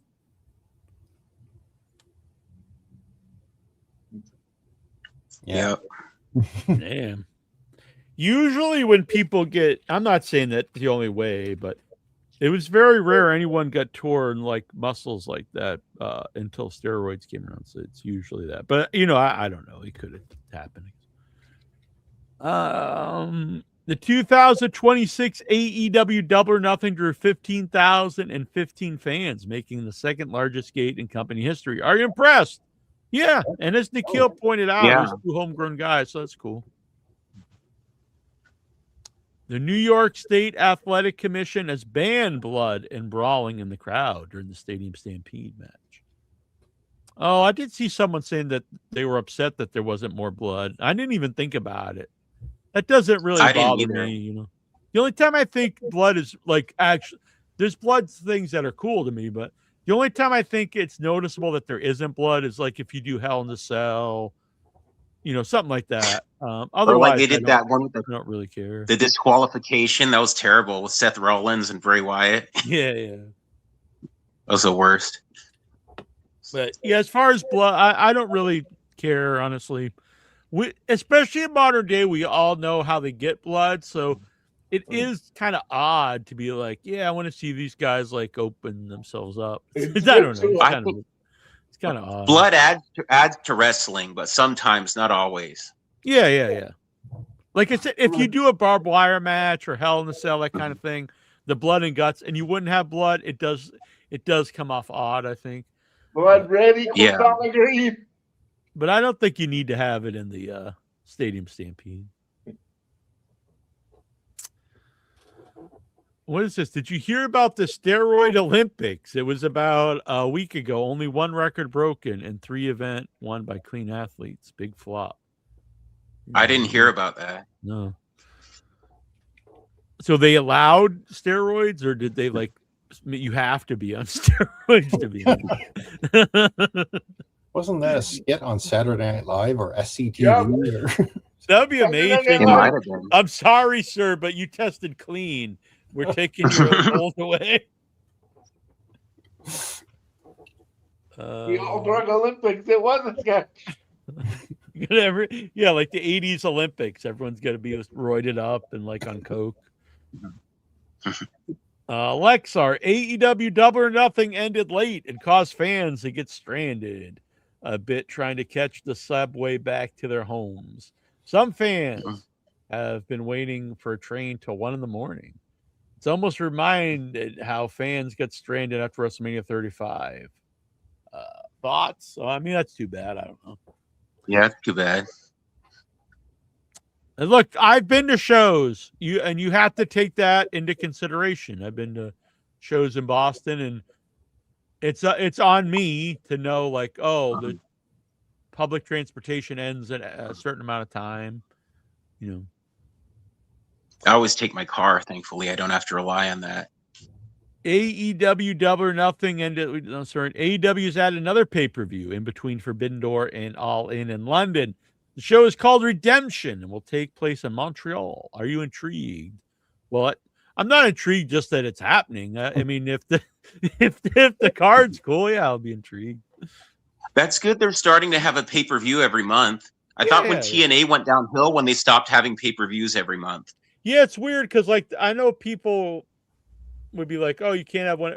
The thing is, if you warrant it, if you build up matches and stuff, it's cool. And I only have to pay for one now because when there was like multiple a month, because it'd be separate companies, it was like, eh. But now it's the only one I pay for, and it's it's $40 if I get it through HBO. And then honestly, nowadays $40 is like a pizza, so it's not bad, God, it's expensive to go out to eat. Oh yeah, it is. It's crazy.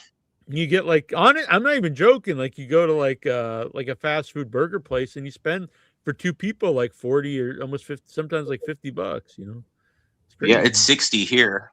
It's crazy. You might as well go, but then I don't know. Sit down and eat. Yeah. Sit down and eat. Yeah. The Godfather signed a WWE Legends deal. Are you? Yeah, I mean he's definitely deserves it. And even though he wrestled, he is definitely a WWE guy. Like he was there on and off for, decades. Godfather. It'd be fun to see him in the Royal Rumble or something. Yeah, he's definitely a guy that's always fun to see pop up because you never expected him to be like good at all. You know what I mean? Like I'm not saying he was bad, but you never cared about that. So it's just like whatever character he came out as Papa Shango or the Godfather, it's just kind of fun. Yeah. Who do we have on the other week? And I mentioned because I didn't know it was before he was Papa Shango and he wrestled in WWE as it was like Prince Charles or something. What? Yeah. Oh yeah, I heard one about match. That. It was versus Dusty Wolf. Mm-hmm. I like Dusty Wolf a lot. I thought he was a good interview, but I think he was incorrect there because he said it was the gimmick that he was using on the Indies. Charles Wright, and it wasn't because he was the Soul Taker. I remember him on yeah. So I don't know what Prince Charles was like. If he was like if he came out the crown or what, but I wasn't familiar with Dusty Wolf, but that was a great interview. Yeah, I really like that. I got to get a lot of people are into coming on. I have to get those set up. I personally like interviews like that. Yeah, like Dusty Wolf. I'll have to go through these, but no Bushwhacker Bush. But I got to set up Johnny Rods. Russo. I talked to him on the phone. He's really excited about coming on. He originally wouldn't be able to do the Tuesday show because he teaches class, but he might be able to do the Friday show live. That would be cool. There was a couple of them I had set up, and then like they wanted money at the last minute. That was oh damn Hannibal. Yeah. One two of them were literally last minute, like the night before. I'm just like, you couldn't have told me this beforehand. Like, I wanted to set it up. I think they just assumed like, oh, okay, here's and no offense to them, but it was like, look, I thought it'd be cool to have Rugged Rod Price on the show. Am I going to pay him, $150? No offense, Rugged Rod Price. Oh, Rip Rogers, that'll be great. He was awesome. PN News, that'll be fun. Bushwhacker, Butch, I mentioned. Johnny Rods. There's a few other ones here. There was one I want to mention though. Oh, I got to set up the Max Payne too. We're gonna do the Maxathon. That's cool. Yeah, we're gonna do it like a 6-hour show. We're gonna start from his childhood all the way through. Is Russo still coming on in the future? Yeah, that'll be later in the year because it'll be closer to when his book comes out. Okay, cool. Oh, James Beard, referee from World Class. That'll be cool. Ross Hart from the Hart family. I don't know a lot about him, so that'll be cool. Oh, this one I want to mention though, Cougar J, who was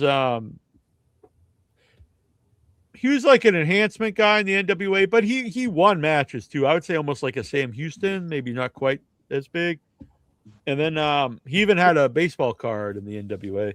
But he was the Great Muda's first opponent when Great Muda debuted in the NWA, and he was also George South's partner in the debut of the Ding Dongs. So I like those kind of guys. They usually have a lot of stories. So yeah. Former wrestler, Golden Star, Jerry. I think he's Golden Boy. Jerry Gray passed away at the age of 62. I honestly have no memory of him. I don't know who he was. We used to talk about him on another podcast. I don't either. But obviously it's sad that it's sad anyone passed away. At 62 is not very old. He tried for like years and years and years. Beyond the Mat director Barry Blaustein. Oh, I didn't know this. Barry Blaustein died? Oh yeah. I heard that. Yeah. That's too bad.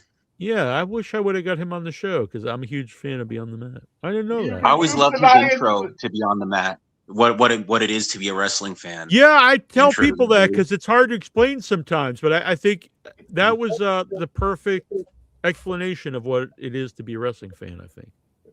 Yeah, I agree. I always thought so too.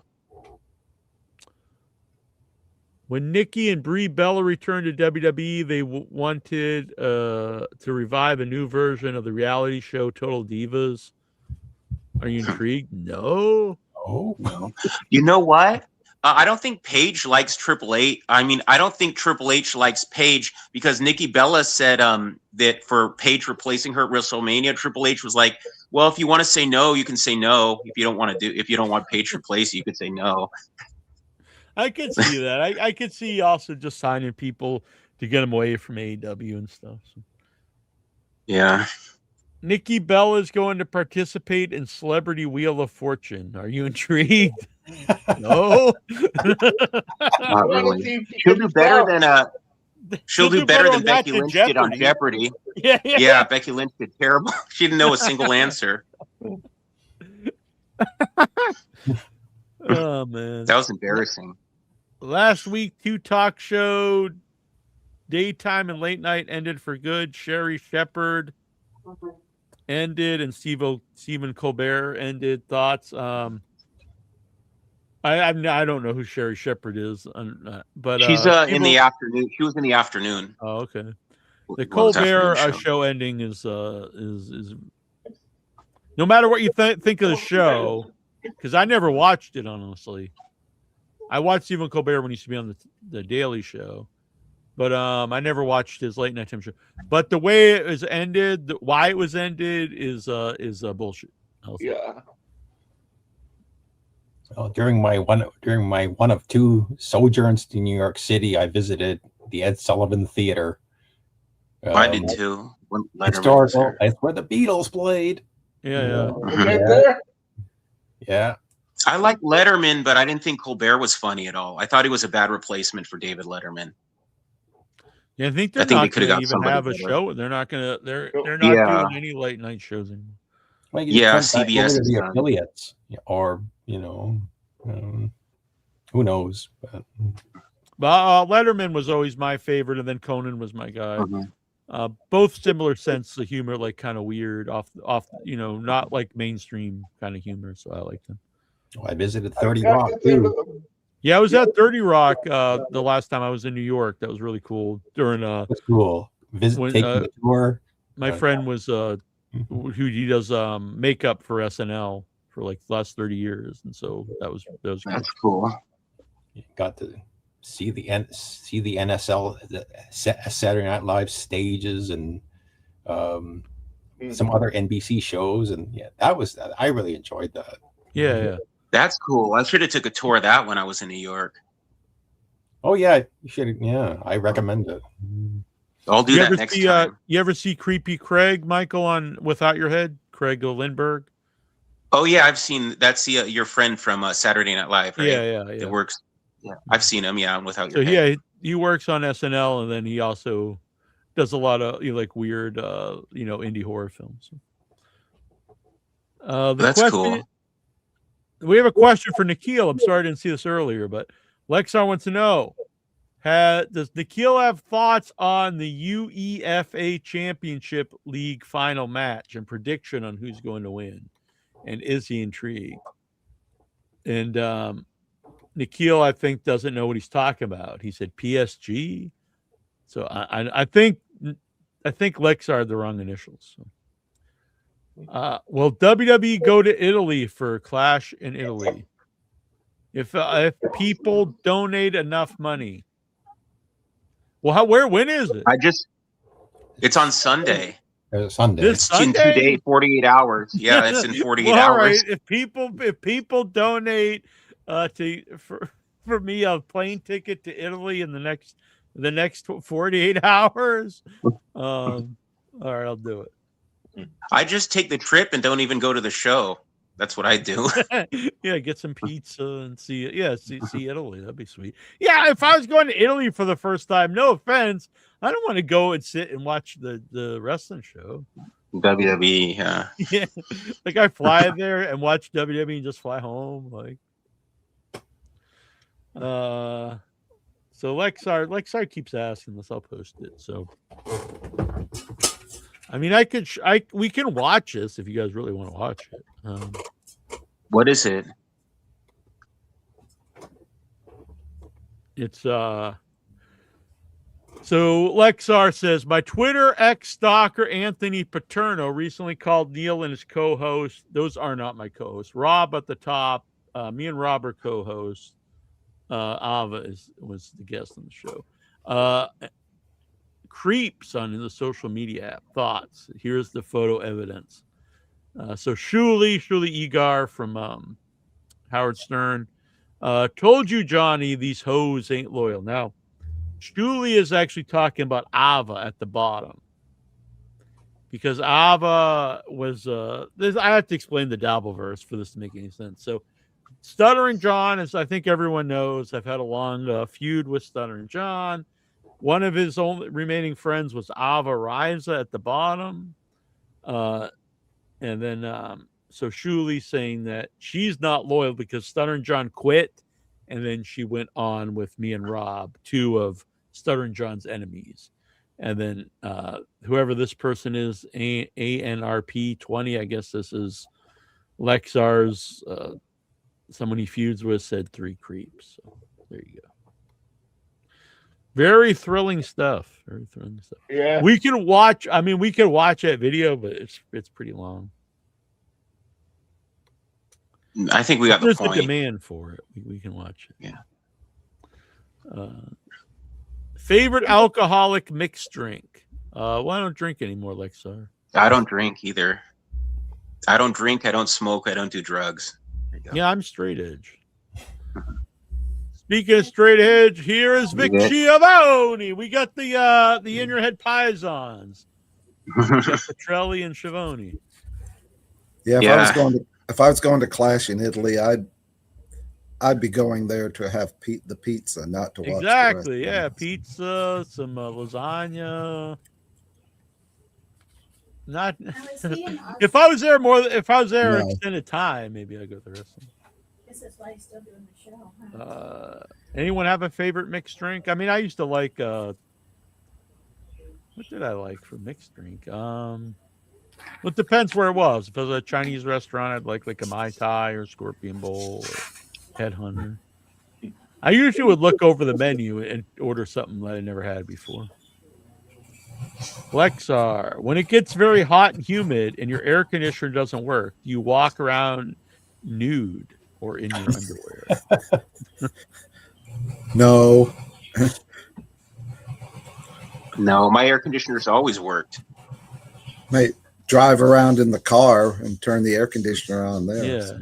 I thought Why you do were you going to like driving around in the car naked. I do sometimes I'll walk around boxers, but when I say boxers, I have like regular boxers, but then I have ones that are more like shorts, pretty much. Yeah, like shorts. Yeah. Where I wouldn't even mind walking outside and getting my mail or something. You know what I mean? Like it just looks like you're wearing shorts.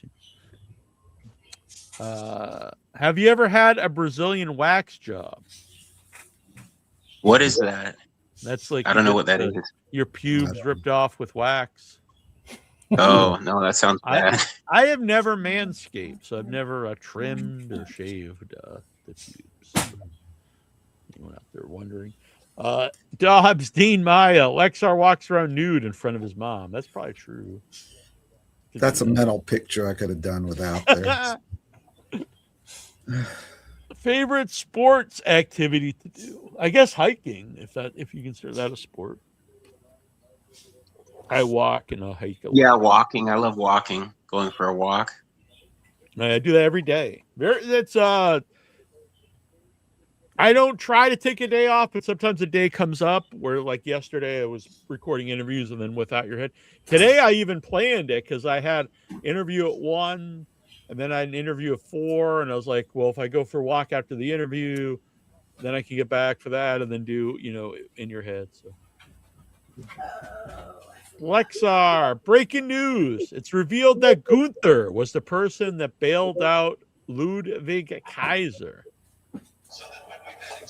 Good for him. He's a good friend. That's not a surprise. They've been to get friends for years. So. Yeah, I'm shocked. EC3 recently returned to TNA. Had one match.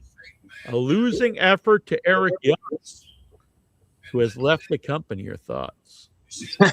This guy's just DNA. So was it a loser leave the company match? The one match that he had. His return match for the company was a loser leave the company. I don't think that's really like a return. I think he was just there for one shot. WWE never gave that guy a chance. He wasn't even allowed to talk. He's just a silent guy that never talks. I think I don't know, just a little bit I've seen of him. I think there might be a reason. Like, I don't think he's an easy guy to get along with, or that people want to be around. What were your what were your favorite DDP feud? What was your favorite DDP feud? I'm sorry. This is Brian Matthew Clutter. Mine was probably against Raven. Yeah, that was really good. His versus Johnny B. Bad kind of put him on the map as far as he's talented, you know. Canyon was good with him. Who was? I'd say Raven too. Canyon. Yeah, Canyon's really good.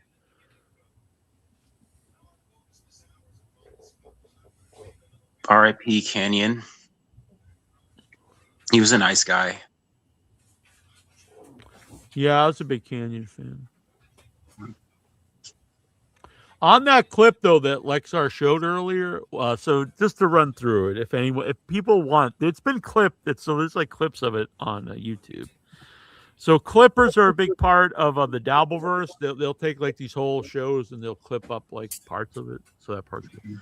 So Ava, me and Ava were fighting, and then she was claiming that my the girl I'm seeing now isn't real. That she's a figment of my imagination or something.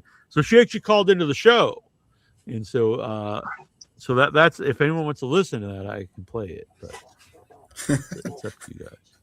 Go for it. Right, it sounds pretty entertaining to me. It was pretty entertaining. What, she thought that she was an AI or something? She thought I just made her up. I'm or Bud Bundy from Married with Children with a rubber woman. She thought it was Fight Club or something like it's Tyler Durden or something. But she's someone in the Dabbleverse, you know. She's in these chat rooms. So let me find it.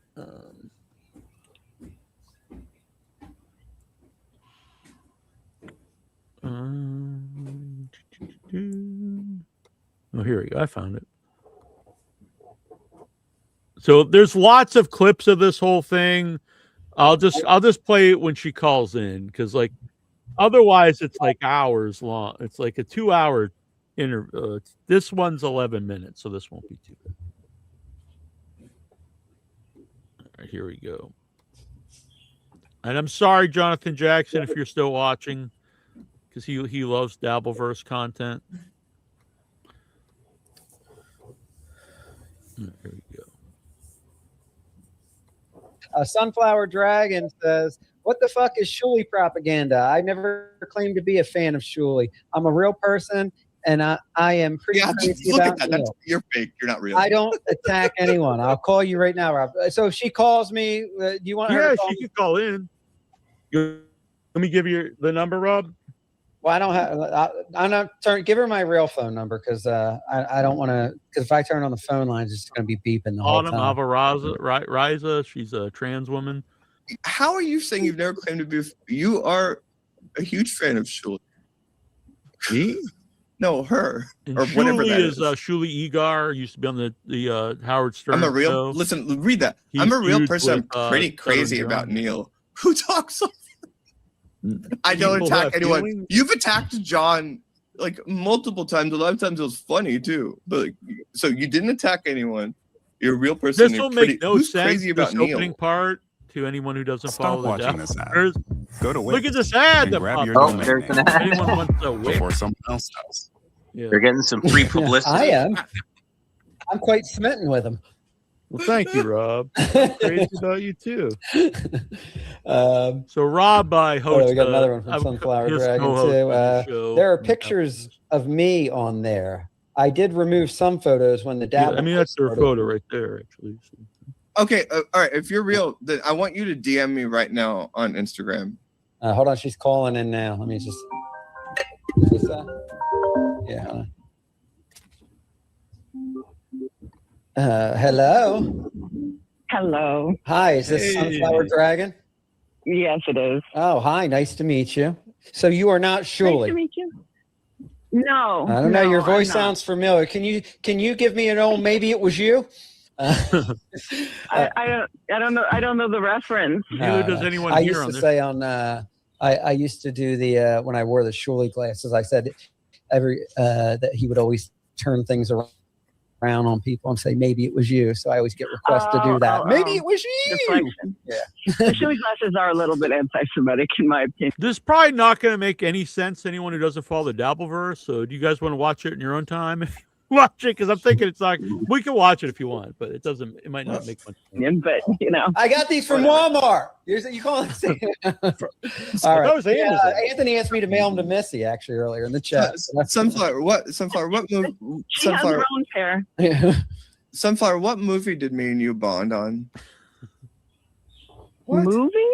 Mm-hmm. I know that you wrote the song for the Majority Report, which is a very cool song, and the show's great. I love Emma and Sam. I was thinking the same thing, movie? Jonathan. Just everyone will have no idea what's happening. I don't remember. They won't know who any of these people are. Oh, but you did know. Don't remember. Maybe I might be wrong on this one. If you remember the Majority Report thing. Yeah. All right. But no, I watch Emma and Sam every day, and every time I hear the song now, I go, "Oh, I wrote that song." You know what I mean? Bringing this up. And I like the decor, and I like you too, and I'm a regular person. And I'm, I am pretty crazy about Neal. I can't help it. I mean, it is what it is. Do you have? That's the part that I was like, "There's no way this is real."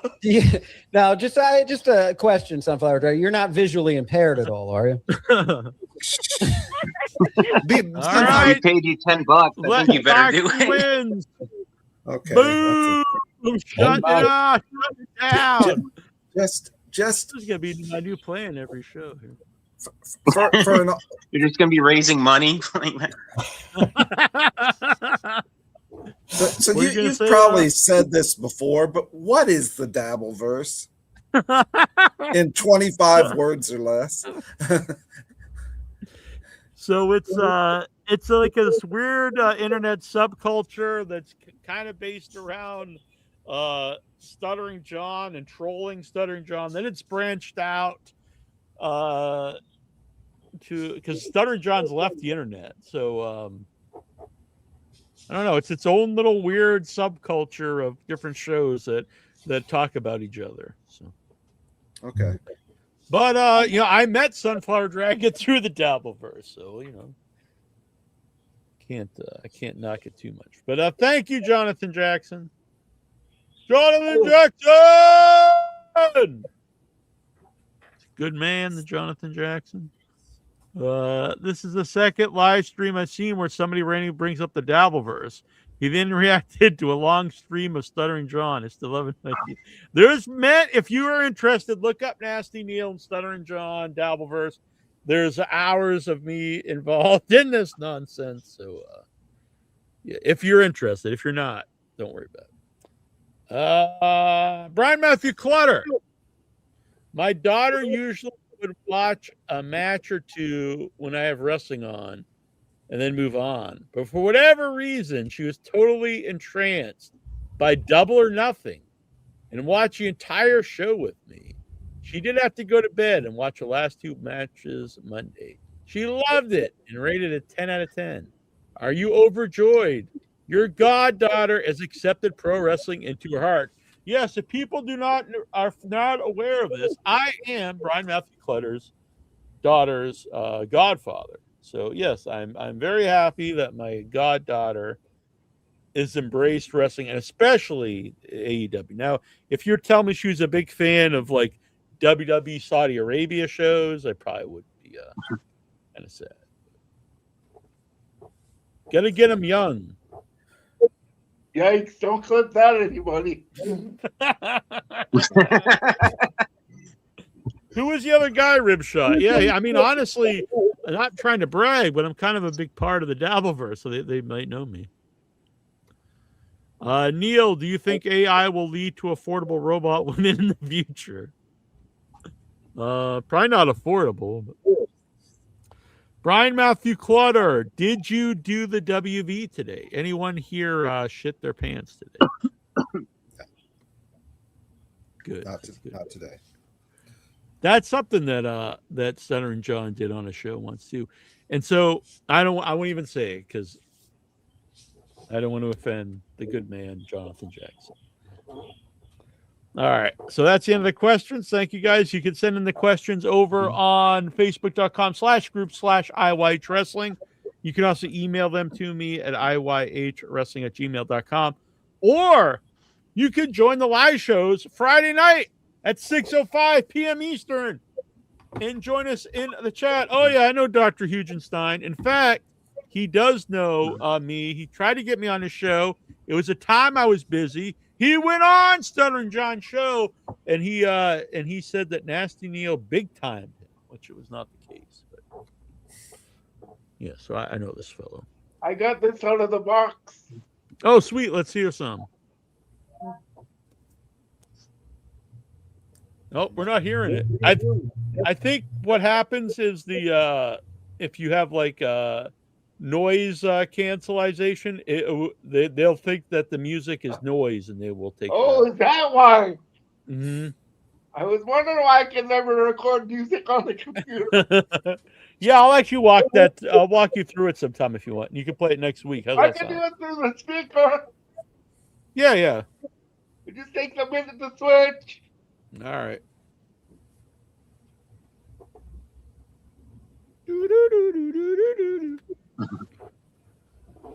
We got the hammock. Hammock. Talk amongst yourself while I.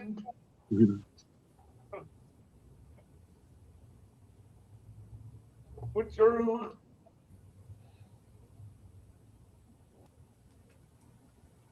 Oh.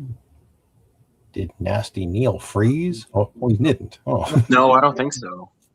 I think. All right.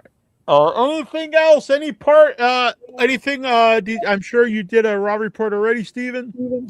Yes, I did a Raw report. I did. Actually, it was a 2-for-1 review of Double or Nothing and Monday Night Raw. Double or Nothing, great show. Monday Night Raw, not very good. For like about fifth, sixth, I kind of lost count.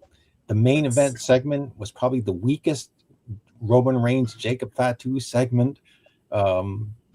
For the past month or month and a half that they've been doing these things. Just, oh my God. I'm kind of like, hey, everybody, Neal again. Hi, Anthony. Did you watch Raw? Because Steven loved I did. it. It was good. All right. Yeah. You like everything, Anthony. Yeah, I'm doing good in everything. That's good to know. What's on your mind? Look, you look. We can see you. You're not in a sauna like you have been. No, I'm doing great. Yeah. I'm doing great in everything. Look at what I got. Christmas the dancing dog. Oh, that's nice. Jonathan Jackson. He sent $10 just to stop the Dabbleverse, but to make it to thank him, I also added Anthony Choboning because he is your favorite. He is the number Wendy's one diet. Yeah. So I'm doing great and everything. Oh, wow. You moved up from good and everything to great and everything. Yeah, so I'm going to go see Mano and Goro on Tuesday. So, yeah, I went to the Liberty game. It was awesome. I liked it. Oh, the WNBA? Yeah, too bad we lost. And the Knicks are going to the finals. Hell yeah. Yep. Mm-hmm. All right, cool, yeah. Why didn't Patrick Ewing ever become a wrestler? I don't know. Karl Malone and Dennis Rodman became wrestlers back in the days. Yeah, you know, Jalen Brunson, the guy from Indiana Pacers. I've escaped my mind right now. Kevin Nash. So yeah, Big Sky. Yeah. Oh yeah, Big Sky. I got to get back to him. Big Sky's gonna. That's gonna be an In Your Head exclusive. The former Big Sky is gonna come. Whoa. Oh, damn, that was the fastest Chobo call-in ever. I think I fixed the problem. All right, let's hear it. Nope. Sorry, I tried, guys. That's all right. I think it's hilarious. It's okay. No, I just imagine you're just messing with us, but no, unfortunately not. So yeah, Stevie, any low lights or highlights from Raw?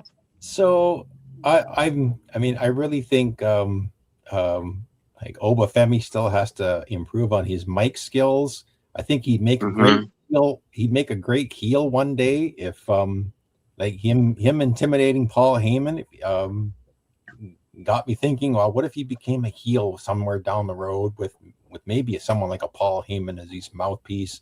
Yeah. But, yeah, I think he needs a mouthpiece. There's something missing there for me as far as like a star power. Yeah. Yeah, I agree. And I don't know whether they're trying to turn Javon Evans heel, but like, I'm not convinced. Even if he was, I think he, I mean, like, he just doesn't come across. I mean, he's got a good facials for a heel, maybe, but I don't know. It's hard to, as far as the guy you mentioned before, it's hard to have like a giant like guy that's like just completely like, you know, destroys everyone. It's kind of hard to have that as like your a top baby face. It's doable, like you Goldberg, Ultimate Warrior, but it's hard to do because you just have to have him run through everybody. You know what I mean? And it's really hard in modern day to have a guy like that, I think. Because they should try to rename him, give him a better name. Yeah, the name's not good. Obafemi. Yeah, and they really should have capitalized that off the Brock match, but then Brock just comes back, so I think you kind of lost anything you gained out of it. I don't know. Imagine if Brock. Do you think Brock comes back for one match, or he's just back again? I think he's just back, but I don't know. What was the point of him retiring? I don't know. I guess he wanted to, and they wouldn't let him. Probably. I don't know. you cannot retire. Made for a cool moment. You must stay here until you can no longer move. Yeah, I told you. Yeah, there's lots of stuff. Nasty Neal gets yelled at, kicked off, Trigger Stunner and John. I don't know where to begin. Yeah, there's an awful lot out there. Yeah. I'm not I sure wanted to say proud or what, but there's a lot out there. I really liked the main event of Collision. Chris Statlander and Hikaru Shida had a really great street fight. I enjoyed that a lot. Yeah, I didn't. I stopped watching Collision just because I'd watched 2 hours of Dynamite, and I was like, I think I had enough for wrestling for right now. You go check out the main event. It was really good. Okay. There was a light tube spot. It was great. All right. Sounds good. All right. Any last words, Mr. Luddite? Sorry for the silence. Oh, you're good. Oh, that's okay. Yeah, I'll walk you through it. We'll figure it out. Any final words for us this week, Stevie?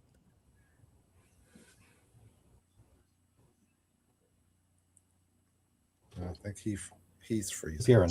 Here I come back again. Yeah. So I'm gonna watch SmackDown, and if not too late, I think it was from Italy this week, and so I'll probably do a little summary of that too.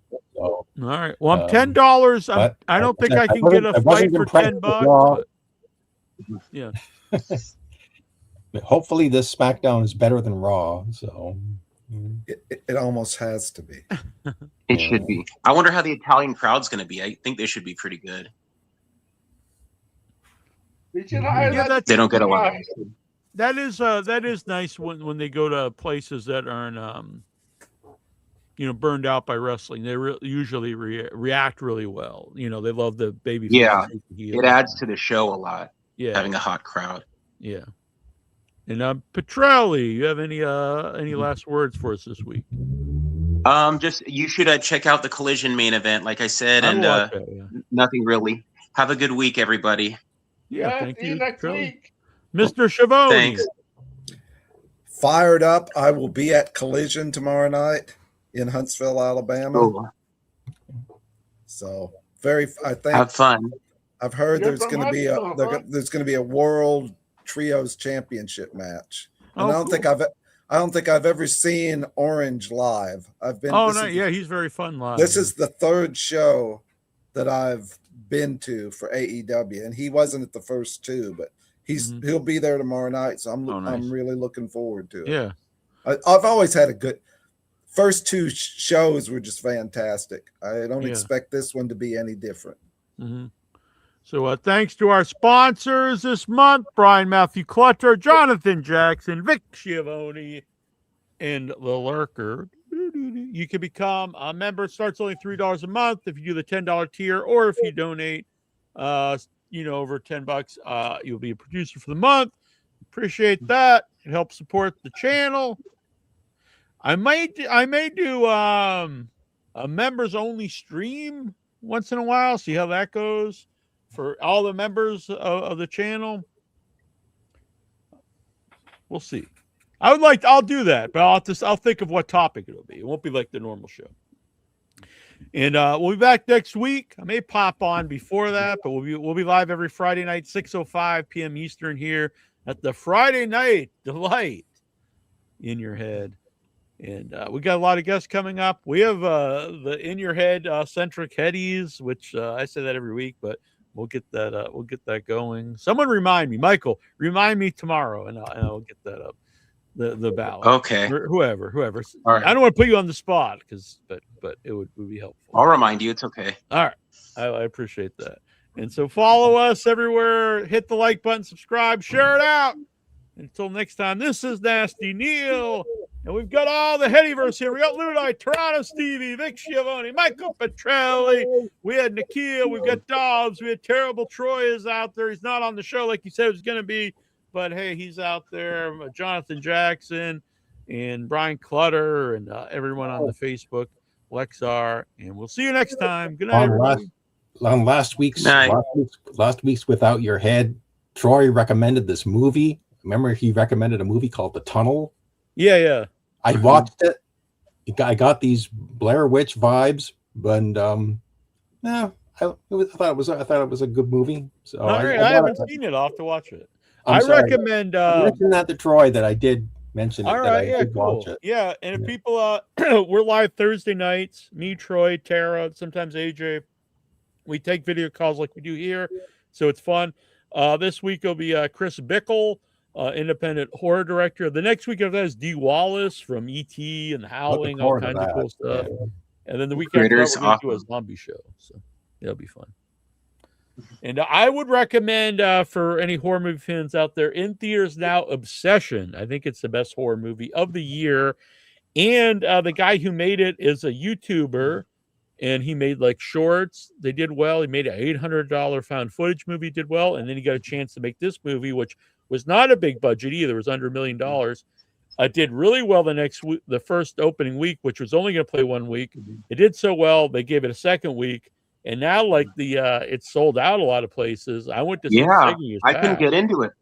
And when I saw the Mandalorian movie, after I said, "Oh, I have time. Let me go see Obsession." Every single seat was sold out, even the front row. Yeah, it's so I couldn't even get into it. Yeah, I love it. I loved it, and it's a great story. It's inspirational for people like me who make indie horror. So it's a good time. It's a good time for horror movies out there. So go check it out. And we will be back soon. Thanks, everybody. I love the Headyverse. See you. Bye. Bye-bye. Andre the Giant. Andre was big. Yeah. It was not small. No. Andre could drink and he could fight. Drink. Fight. Andre was big. Yeah. It was not small. No. Andre could drink and he could fight. Drink. Fight. Andre the Giant. Andre was big. Yeah. It was not small. No. Andre was great. He was not bad. A great big heart and a great big man. Andre was big. Yeah. It was not small. No. Andre could drink and he could fight. Drink. Fight. Andre the Giant. From Grenoble, France.